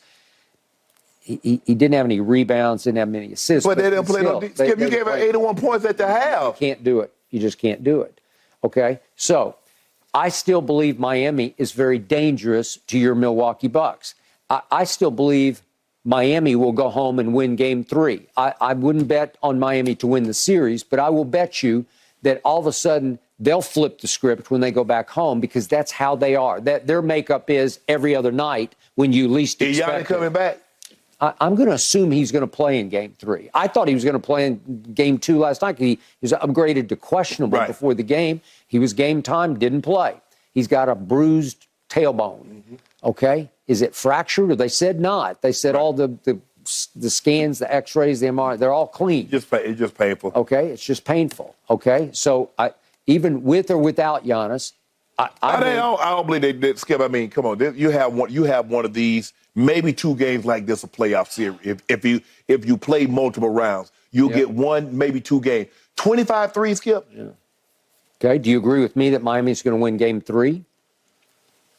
Not if Giannis played, they ain't. I think either way that they're going to win game 3. Give me Duke. Huh? I want my Duke back. You do? Yep. Okay, give me the points. No. I'll take 4.5 points right here, right now. No, you made the bet. I'll take Heat plus 4.5. No, you take Heat, nothing. The spread is 4.5. The Heat is already on. Why'd you need to turn it up high for? No. Yep. Give me you didn't give me no points yesterday. Okay. Well, that's your fault. Okay, well I'll take the Clippers then. Give me the Clippers and the points. Clippers in the points? Yeah. What is it, 3? No. Huh? It's like 7. No, it didn't. 4.5. 4.5? I don't have 4.5. I got Suns minus 3. Okay. No, I'm not going to do that. And that's what Well, these games will go down the wire. It's going to be a last shot kind of a game, but the Suns will win the game. But you got Kevin Durant and Book. Yeah, I do. You got 2 of the 3 best players on the court. That's what you told me. Okay. All right. So I'll do 3 tonight, but you got to give me 4.5, and then I'll take the Heat. No. Yep. Why you got to get points? You scared? Well, I mean, it's the Miami Heat against Giannis and the heavily favored Bucks. Oh, it's the team you picked to win it all. I thought you loved Riley. I thought you loved Coach Spo. Playoff Jimmy. I do. We got none of them. Yeah. We ain't got them players. We ain't got. We got Bud. Bud just went to one NBA final. Yeah, you're loaded. Yeah. Yeah, you're the deepest team in basketball. That's what you told me, right? One of. Yeah, one up. Got the best player in basketball, though, for sure. Okay, so I'll give you Clippers plus 3. You give me Heat plus 4.5. 2 home teams getting points. Nope. Scared? You scared. I know. Scared I knew you'd be scared. I knew you'd be scared of Giannis. Okay. I knew you'd be afraid of Greek Freak. I knew it. Yeah. Scared of Greek Freak? Yeah, you are. Because you know he's coming back. Well, they just lost. They were down by 36 points in this game. What they got to do with Giannis? Giannis didn't even play. No, so they might be down by 66. He come back. Okay. All right. Well, let's just shave it in half then. I'll do no points. 2.5. We don't do points, Skip. No. If you scared, just say that. Say, shut up, I'm scared. Let me hear you say it. I believe the Suns will win tonight, and I believe the Heat will win Game 3 in Miami. That's what I believe. But I need the points, obviously. No. Yeah. Well, you don't believe in them then. Yeah, Just say I believe they'll cover. That's what you say. Say I believe they, don't say I believe they'll win. Say I believe this point is I believe they'll cover. Well, I don't believe the Suns will cover because I think it's going to be a nip-tuck down to the wire last shot kind of game tonight. They're going to cover. You want the points. I want to just win. If we win by 1, we win by 2, we win by 2.5. I want no points, just one case. That's all we got to do, Skip. That's all I'm asking. Well, I'm so many cases up. Okay, we'll bet it. Okay, let's do one at a time. I'll just take the Suns straight up. You give me the Suns straight up? I don't bet the Clippers. I don't want the Clippers. Okay, well, there you go. You know I'm not going to bet with the Clippers. I'll give you the Clippers in 3. No, I don't want the Clippers. You don't want them? I know. Okay, well, so that's off. I want Milwaukee. Okay. Against playoff Jimmy at home. Okay. Give me 2.5 points and I'll do it right now. I need 2.5. No. 2. Why you need points? Well, because they're the hopeless underdog. Skip, you already stole one on the road. Yeah, they did, but there's no Giannis. He'll play in this game. I give you 2 points. Okay, done. Thank you. Oh, Giannis got it. Giannis got it. Only if Giannis plays, though. Only if Giannis plays? Ah. No guts, no glory. No. I'm a machine. Okay. All right, done. Sorry. Watch Giannis go for about 40. We got some dew flowing this morning. Yeah. I'm proud of you guys. I'm drowning Good job. in dew. All right, finally. I'll get it back. It makes it so I'ma much get it more back. Watch it. interesting. All right, guys, you know who else makes things interesting? Dillon Brooks. Yes. Do you think he has the upper hand on LeBron? Loving his post-game comments just for the drama's sake. That's next on Undisputed.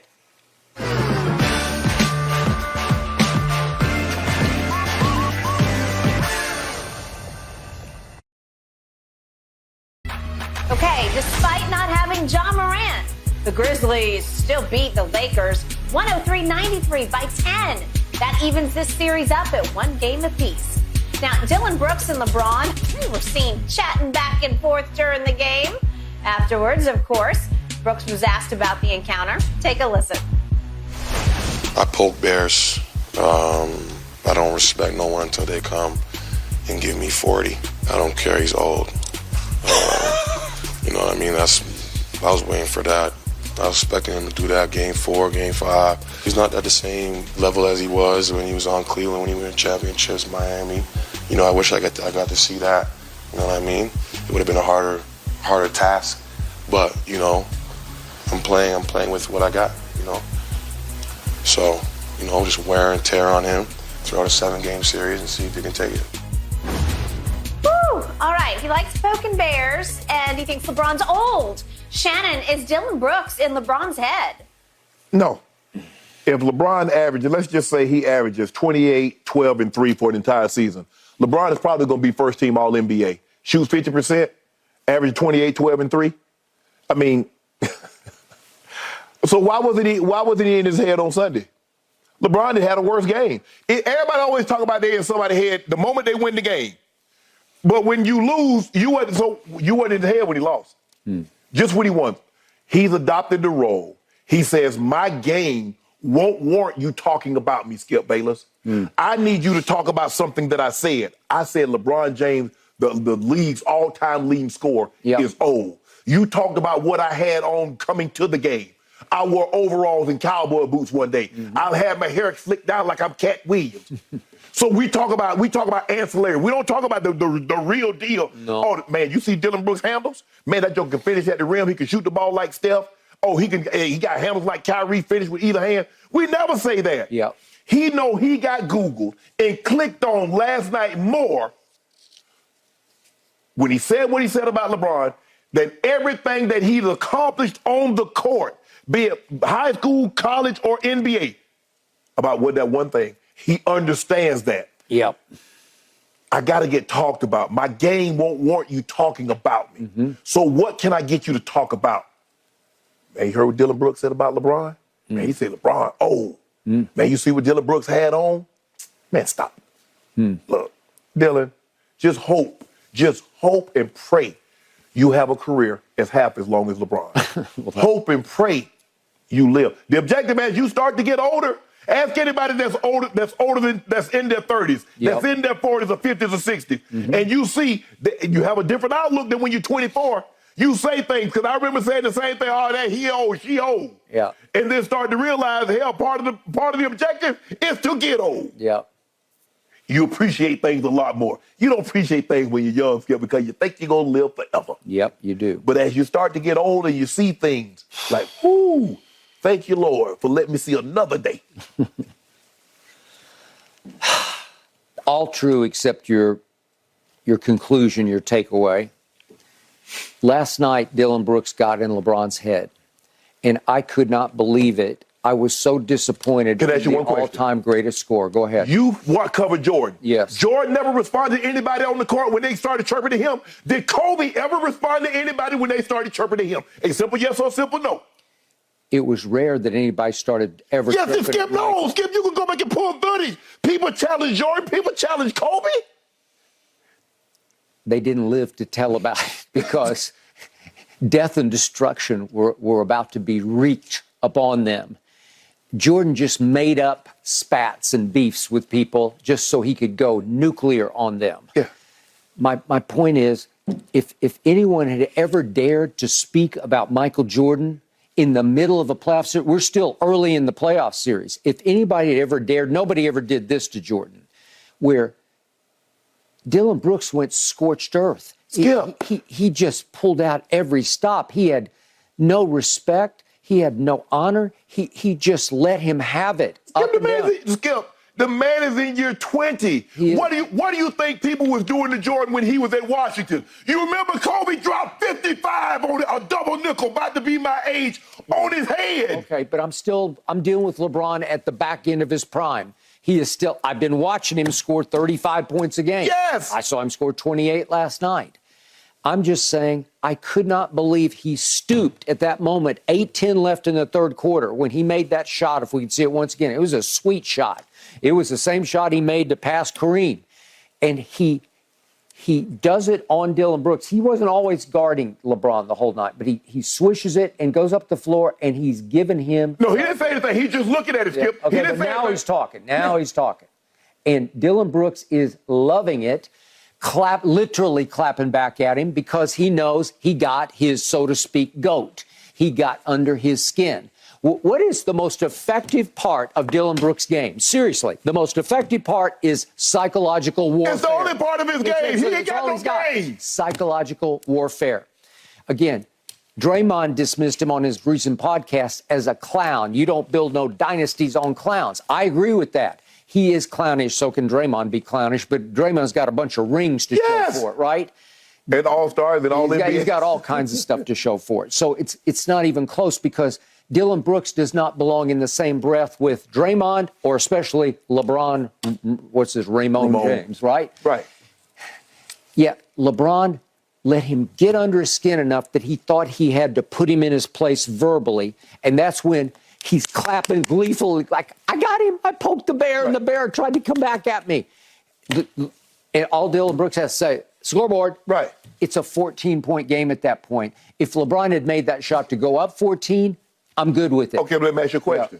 So where was the point at the scoreboard on Sunday? Why wasn't any? He didn't speak. He didn't peep. But Skip, the objective is like when you talk and you talking to somebody. I ain't got no problem with nobody talking because I talk all the time. Yeah. I had more mouth than a poor hog had rump. Okay, but you were winning football games. You went to three Super Bowls and you won all three of them. But Skip, I had a game. Mm-hmm. I had game. This kid's got no game. All he's got is Dillon the villain. So that's all he's got. He can be a wrestling heel, as you said. That's all he is. Yes. He can't shoot a lick. No. Skip, he was 5 of 14, 2 of 6. Yeah, it's like, remember what Russ once said of Pat Bev? He's tricking y'all. Okay, he's tricking. So is this kid. He's just tricking you all on defense. I don't see it. If he had that Joel Embiid game, 20 or 25, I ain't got no pay. It's your moment, bro. Clown. Okay. Bro, you 5 of 14. Okay. So LeBron doesn't have to recognize his existence because the door got opened post-game for, I think Dillon Brooks is looking like, media people, come over here, because he was ready to spill. Of course. Right? He is like Draymond stomped on Sabonis. He verbally stomped on a legendary player. Right. And it's pretty shameful what he did. Seriously. It's kind of pathetic. But Skip, that's how he's going to get noticed. I know, I got it. Skip, nobody talk about no 14-point performance. So he says, this is after the game, Dillon Brooks says that he said to LeBron at that flashpoint moment that we said, he said, oh, you finally want to talk now. He says, I was expecting for you to wait until game 4 or 5 to do this, but now you want to talk. And he said, then we started getting into conversation. I just let him know that you can't take me one-on-one. You haven't. You go look at the film. He doesn't really take me one-on-one until that moment, except he's talking about that moment when he made the fall away. Okay. What? Dillon Brooks reminds me, back in the day when I'd play some park basketball, there was always this one clown at the park who somehow kept working up into games, and he would just get destroyed, and he's still giving people the business. And you're like, well, what are you doing? Bro, stop talking. You get killed. Because he's delusional. And he just, his mouth is just sputtering nonsense. Right. And wait, you're getting lit up. Right. Oh, he's got no shame. He's delusional. He's trying to talk his way into some kind of respect. Right. Well, that's Dillon Brooks. He's just talking, and LeBron recognizes his existence, and here we go. And LeBron actually gave him a post-game platform with that moment right there, and he ran with it. And then he's saying, let me get to this. Okay. He says the wear and tear on LeBron's body throughout a 7-game series, I want to see if he can take it, see if he wants to play the one-on-one battle or if he wants to just go out on the sidelines to shoot the basketball. Well, last night he could gloat because LeBron tried 8 3-point shots and missed 7 of them. Right. It's no good. It's advantage Dillon the villain. He let him off the hook. He let him off the hook. Every time he let him off the hook, LeBron shot 4 total free throws. He can destroy Dillon Brooks. Dillon Brooks is not big enough or quick enough to deal with him. Listen, Dillon Brooks is fairly, he's 6'7", 225. Right. LeBron's 6'9", 260. I don't see much quickness in Dillon Brooks. No. I see like fake tenacity, like he's tricking y'all. Yeah. And yet every time I saw LeBron put his head down and go, he would gain the advantage immediately. Right. He could get a step on him whenever he wanted to. So to your point, man, if LeBron had just posted him up early, he would have fouled him out. He would have shot 12, 14, 16 free throws. He probably would have made, 12 or 14 of the 16 free throws. Right. It's how you do damage. It's how you shut him up. It's how you shut the crowd up. Right. And yet, And shut them up. Yeah. To me, LeBron played into Dillon Brooks' hands. Yeah. He did. The Lakers did because they shot too many. I mean, look, AD didn't have it going, Skip. Like you said, maybe Triple J bothered him because he missed some shots last night that he normally make. Yeah. That were point blank. Yeah. Guys were missing shots, and they started settling, and the ball wasn't going in. It's like somebody had a lid on the rim, and the shots weren't falling in, and the Lakers weren't where they needed to be engaged defensively, and Memphis got some easy shots. And so that's, Skip, we know how it is. Guys start talking, you start winning, they start chirping. They were quiet as, like I said, Sunday, they were quiet as church mice. They were. That's who they are. Yes. Okay, so the other line that he said last night was, I don't respect no one until they come and give me 40. Well, he gave you 28, and he's been giving you 30-something every time you faced him. Okay, so back to Michael Jordan. If anybody had dared say that, Jordan's going to give you 50 the next time because that's just the way he's put together. But it's difficult because this is psychological warfare. Jordan could channel, he could focus his emotion on eye on the prize. Right. So he wouldn't try too hard. He tried just hard enough to destroy you. Right. Because there are times if you let your anger run away with you, then you start trying too hard and you play out of control. Well, and I think the thing is, Jordan did a lot of this in the regular season because LeBradford Smith dropped 36 on him one night in the game, and then they played back-to-back, and Jordan got 35 at the half. Yes, 35 at the half. So he was just letting him know, hey, y'all really think LeBradford Smith like that, right? Okay. Let me show you. Michael, again, in his prime, I'm talking about Chicago Michael, not Washington Michael. Yeah. But even 1998, Last Dance Michael. Right. If this had happened, then in Game 3, we're right in the middle of this. Right. It's 1-1. Right. In Game 3, especially in his house in Chicago, Mike would have hung 50 on him. I promise you, Skip, if this was Jordan's team and they got a team down 1-0 and their best player doesn't play the next game, the Bulls going to win that game by 30. Okay. Ain't nobody going to be talking because the game's going to, they're not going to be nothing to talk about. There's nothing to talk about. Okay, I agree. My point is, I would love to see LeBron hang 40 on it. It might not be the wisest approach to the game because he doesn't really need to hang 40 on him, but I would love to see it. And I believe LeBron is highly capable of hanging 40 on him in Game 3. I definitely there's going to be a mid-30. Okay, right? There's going to be a lot of posting up. We're going to see you did say 227. I hope you've been in the weight room. Okay. I've told you before, the LeBron that I love the most is angry LeBron because there's been hecklers at courtside.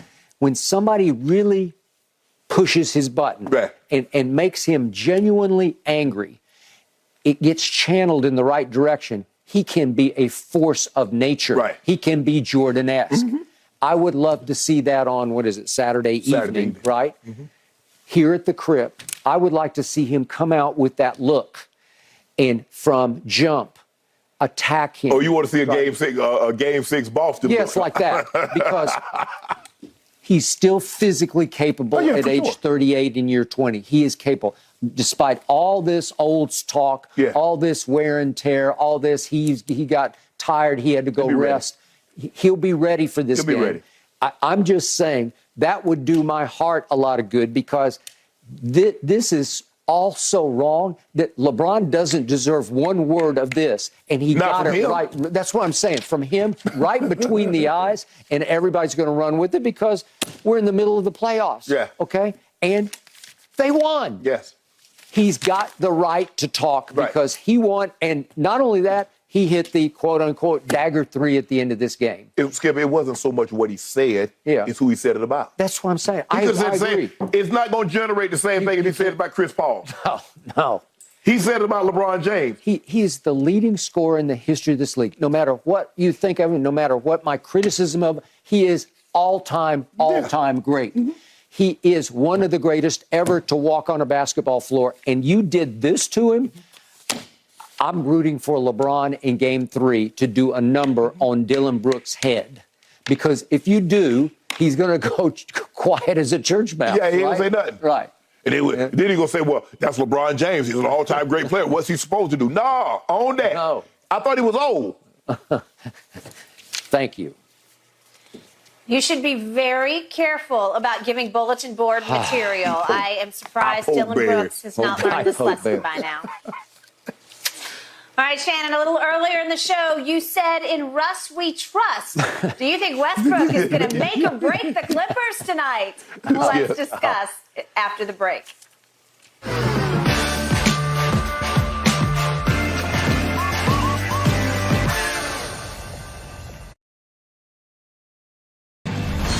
Russell Westbrook only had 9 points in the Clippers' Game 1 win over the Suns.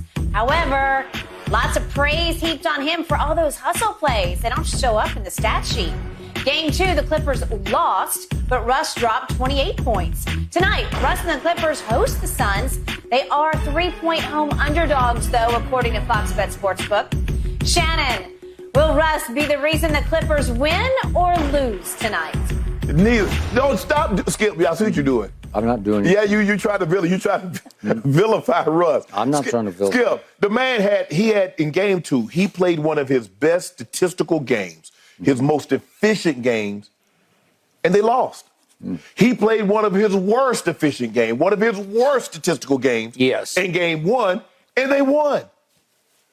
So he can play good and they lose. He can play bad and they win. So Russ, the thing that I love about a player, can he impact the game by doing something other than what we see on the stat sheet? Especially everybody looks at the first thing they look. Nobody looks at foul. Nobody looks at block. The first thing they look at scoring. They pick up this and this is what I have at home. Right here. They like go to the far right. Oh, they have this many points. No, but you go back and look at it, you saw the 6 rebounds that he had in the fourth quarter. 2 offensive rebounds that kept possession alive. You see the block shot that he had on D Book, and then knocks the ball off his leg after Book was complaining to the official. The 2 assists that he had, I thought he played an excellent game. Yeah, he did. Yeah, he shot terrible. Yes, he's never been an efficient player. And And then you go Sunday, Sunday, and he's as efficient as he's ever been. And they lose. So, for me, Skip, and think about what he's been asked to do. Guard Devin Booker, guard Kevin Durant. So Kawhi can have Ayton and take a less stressful matchup. Yeah. Now, Kawhi he's had CP3 something. Yeah. But he's got to exert a lot of energy. He does. To stay in front of Book, to deal with Book, to deal with KD. Yep. So, Agreed. No, he's not going to. I know one thing. I'm going to get everything he got. He ain't going to cheat me on effort. He ain't going to cheat. Doc says to make a miss league. It's a make a miss league. But it ain't a make a miss effort. And he going to give me that. So, you know what? He going to impact the game. Now. Shannon Sharpe, do you know how many mornings I had to sit across from you for 2 years, actually a year and a half, and hear the anguish in your voice about we're stuck with Russ. We were. A bottom-of-the-barrel three-point shooter, so bad from three that it got to the point at the crypt at Laker home games where the entire crowd, as he rose to shoot, would say, no. You could hear it audible across. It would echo through. No. Because everyone knew what was about to transpire. It was going to clank. He became, after being a pretty good free throw shooter, as a Laker, he turned into a bottom-of-the-barrel free throw shooter. As a Laker, he led the league in turnovers. Even as a Laker Clipper this year, he still led the NBA in turnovers per 36 minutes because his minutes got skewed because for a while he was coming off the bench for the Lakers. You were stuck. Rob Pelinka deserves Executive of the Year because he got out from under Russ when I didn't think it was possible because he was owed $47 million. And somehow Pelinka got Utah. He had to throw in the first of your future first-round picks, the one that's somewhat protected, but just somewhat protected. I think it's top five. But the 27 one, right, that he had to throw into Utah to get rid of Russell Westbrook. And then Utah, as you predicted, just said immediately, we buy you out. Right. We need the expiring contract. You're free to go. Right. You can find, and all of a sudden, when I least expected it, the team I had picked to win it all, the Los Angeles Clippers, said, oh, I don't know whose idea it was. I don't know if it went to the top, to Ballmer. I don't know. If it was but it's got to be Lawrence Frank, Jerry West, maybe Jerry West, somebody. It might be T. Lue saying, you know what? I can do this. Because players and coaches in the league tend to have more awe for us than fans do. Yeah. Because the fans have to live with us coming out here, me coming out here morning after morning, showing them a Russell Westbrook turnover blooper reel, which I would show you and you'd say, oh my God, it was a horror movie, right? Well, I had seen it the night before, so but you had to relive it. Yeah, you had to. I mean, you replayed it. I mean, it's worse to me. I keep seeing these Evil Dead Rise commercials that are every other commercial, and that looks scary to me. But it wasn't as scary as those turnover blooper reels because I would say, what are you doing? He would leave it. It's not like he's in his second or third year. He's in his 12th year, whatever he is, 14th year. Yeah, we're all the way up there. And he's still leaving his feet midair with no idea. I don't know what I'm going to do with this, so I'll throw it to the other team at the last second. Or I'll throw it up off the glass and shoot an air ball off the glass. So to your point, in game one, the two turning point plays at the end of the game, he's 3 for 19. And he drives it into the lane with no idea what he's going to do. And at the last second, he says, I'll step back and try to shoot this on Devin Booker. And he should have been 3 for 20 because the shot is not going to go through the hoop. It's going to hit the glass too high. It's going to Westbrook off the rim. And Book fouls him. It's incomprehensibly wrong because he went to the line and a guy who is 66.5% free throw shooter goes swish, swish. Right. Okay? And then you compound the tragedy of it. You go to the other end and you go up to shoot and he fouls you. Russ fouled him. I don't care what that's a slap foul. And Book, the ball is still live, turns to the referee like, how can you not call that? And he's just standing there. And Russ, who will never give up on a play, that's his strength. That's his forte. He will never, ever quit playing hard. He grabs the basketball in midair and fires it off his knee out of bounds, and the game is over. That was it, right? Wasn't that was the end of that one? That was in the play. Okay, so what am I supposed to do with that? Because history screams at you that starting tonight, he will revert back to the turnover machine and the bottom of the barrel three-point and free throw shooter. It's just who he has been. It's what he's been. And yet, T. Lewis saying, I got this. I'm going to show the Lakers I can figure out Russ in ways that you failed to. What if the expectations of Russ is different, and so he doesn't feel the pressure to live up to Skip? You know what the Lakers gave up to get him. The Clippers got him for a comic book and an apple. They did. So I got it. The expectations are different. And somehow Ty Lue is prepping him psychologically correctly for the game. He's reached him in ways Darvin Ham, as a first-year head coach, could not reach him to say, no, you got to clean up your act here. And the difference is the Clippers are happy to have a superstar in there, even though he's not what he once was. The Lakers don't care. Lakers don't care about no superstar. You better produce. That is You true. see how hard they were on LeBron? Okay. Yeah, we know you've been to all those finals and you won all those MVPs. But what you going to do for us? I got it. And then right on time, Russ is, you brought up Mr. Magoo before. Our kids won't know Mr. Magoo, but he would walk through burning buildings because he wore these thick glasses and he couldn't see anything. And he'd walk through burning buildings with embers falling all around him, and he wouldn't see him. Nothing ever happened to him. Well, that's kind of Russ. He's oblivious. Right.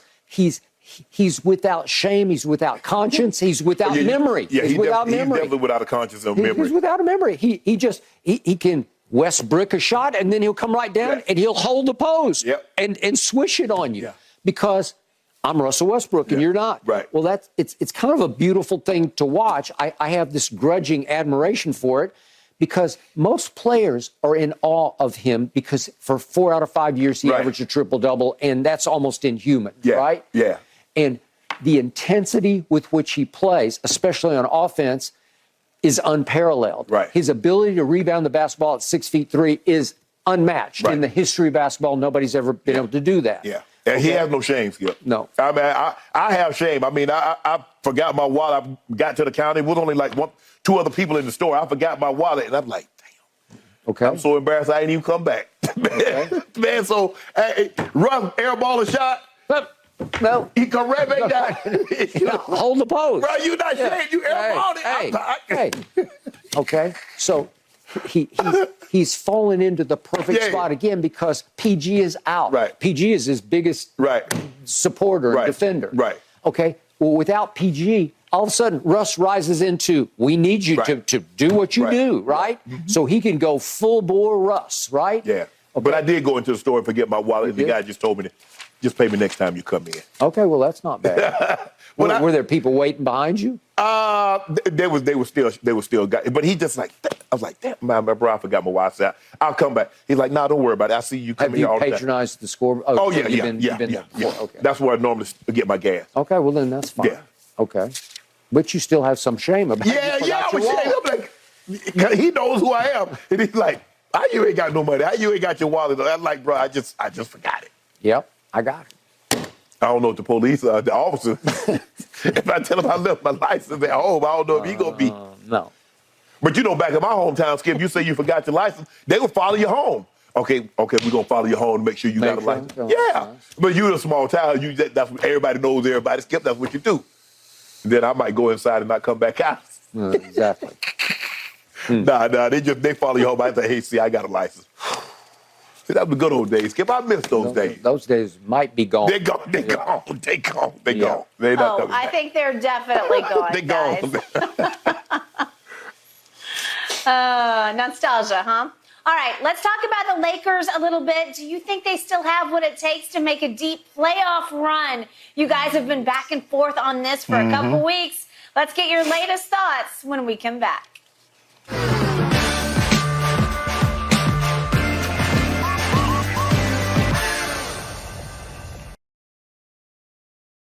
The lost 103-93 to the Grizz last night, even though, Ja Morant sidelined with that hand injury.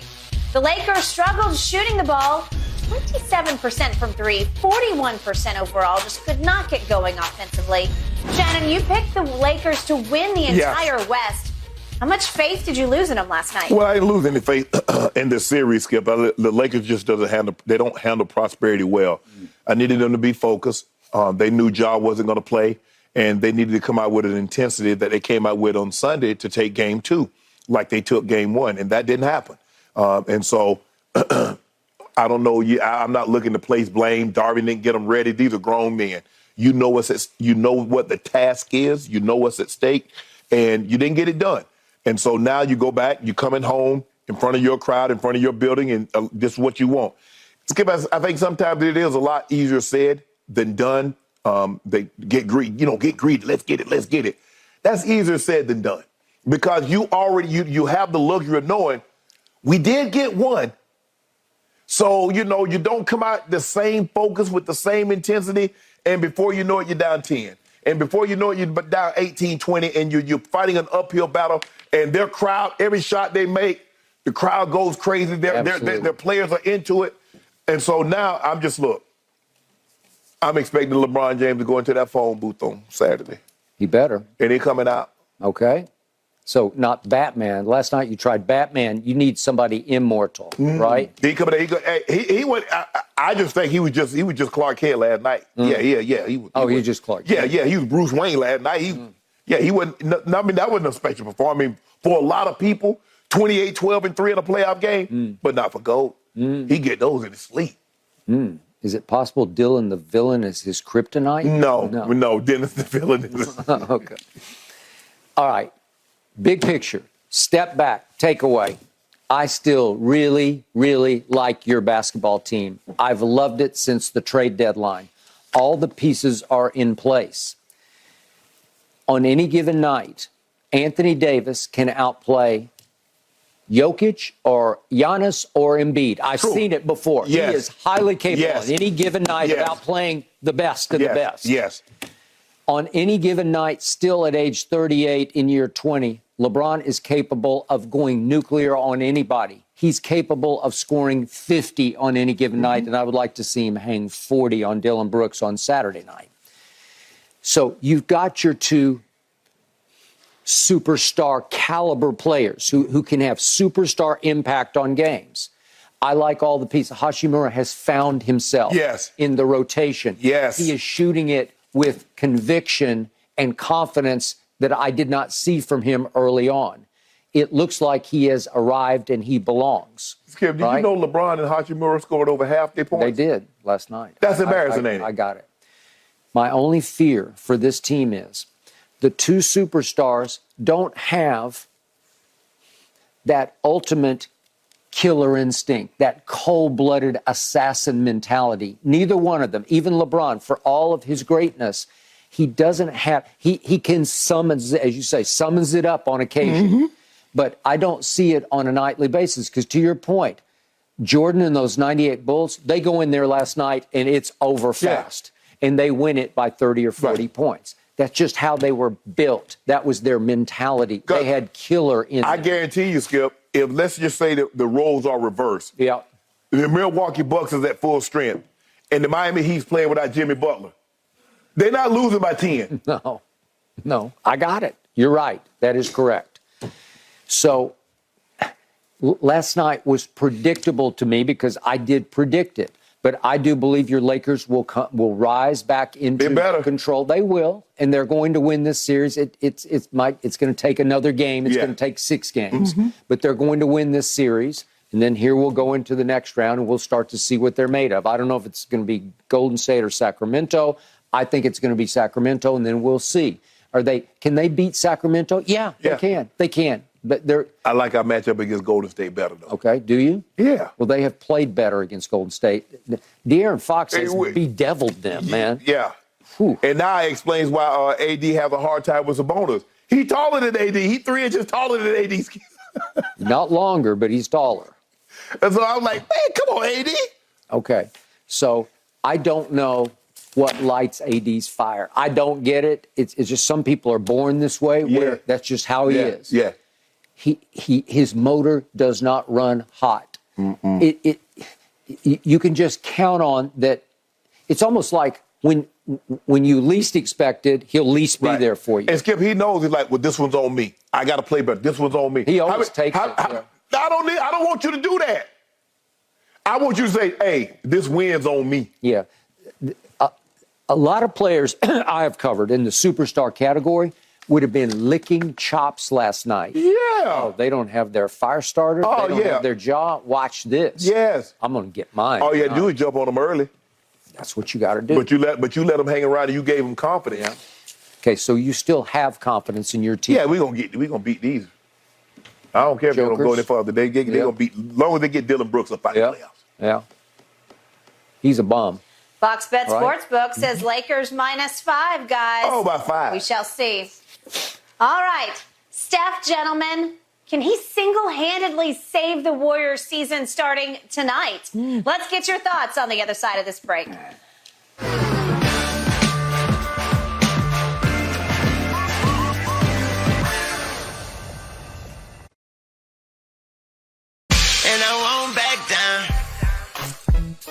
Feels strange to say this, but Steph Curry and the Warriors, they're trying to avoid going down 0-3 to the Kings tonight. The Warriors began the series as favorites. Now, though, they're underdogs to advance past the first round. That, according to Fox Bet Sportsbook. Shannon, you did choose the Warriors. Can you see Steph leading a storming comeback and shooting them back into this series? Well, Steph's going to be Steph. Steph's going to get his points. They're going to make sure that they're going to set a lot of back picks, a lot of down picks to get him open. But I think Jordan Poole, Skip, and you mentioned this earlier, I think he's the guy.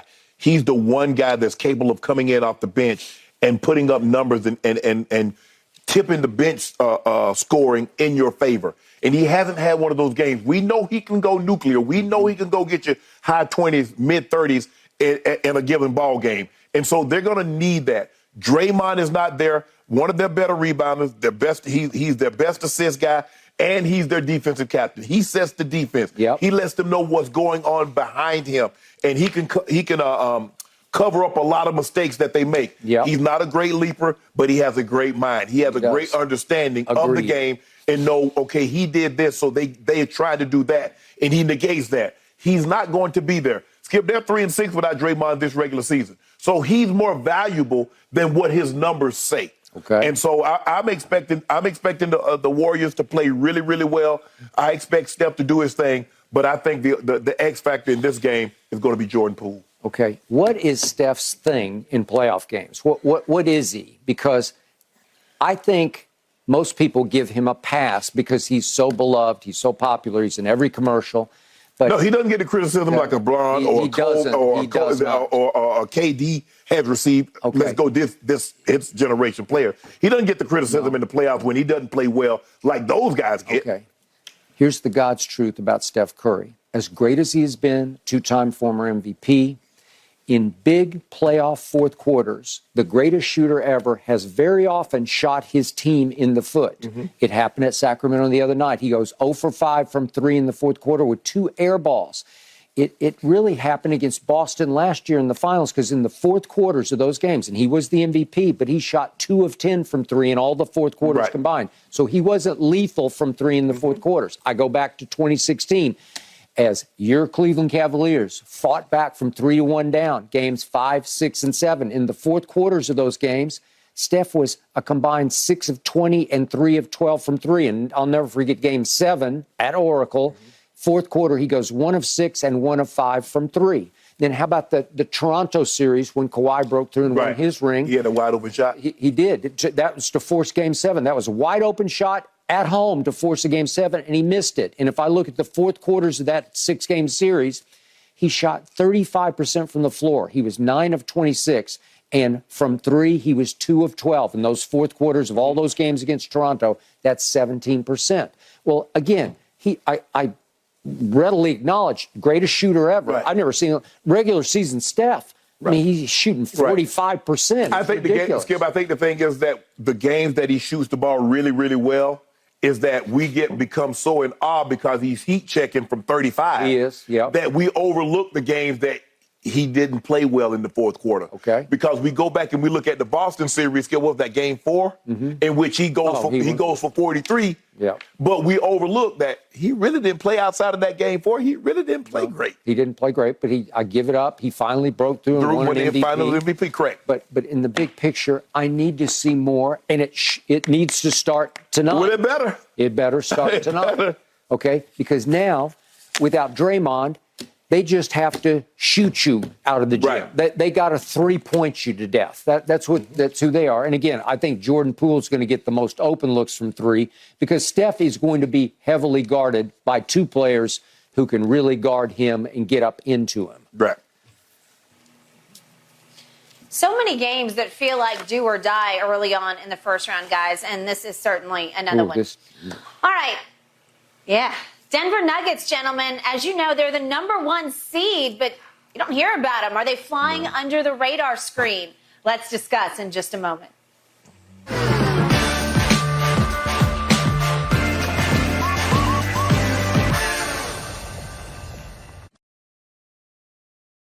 All right, let's talk about the Nuggets for a second. They beat the T-Wolves 122-113 last night. That means they're up in their series 2-0. Head coach Mike Malone says he feels like his #1 seed Nuggets are getting overlooked. Shannon, is Malone right? Are they being overlooked? Well, they look, Skip. I mean, they play in Minnesota. Nobody expected an 8 seed to be the 1 seed. And I think a lot of this has to do with the late season slide that they had. Joker didn't play a whole lot down the stretch, and they lost a lot of ball games. Yep. But they're a talented team, Skip. Jamal Murray, we remember when him and Donovan Mitchell went head-to-head and both had 50-point games. Well, he looked like that guy last night. And you still got Joe. Skip, he's averaging 25, 10, and 5 through his first 50 playoff games. No other player in NBA history can say they've done that.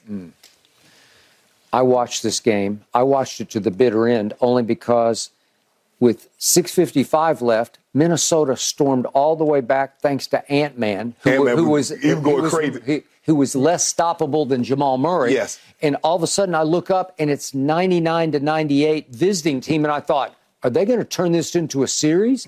And then Michael Porter Jr. goes down and hits a 3, and then Joker hits a free throw, and then all of a sudden Jamal hits a shot, and then he hits another shot, and then Aaron Gordon hits another shot, and it winds up 122-113 home team. There's been something about the 1 seed. They've been the 1 seed the whole year. Yeah.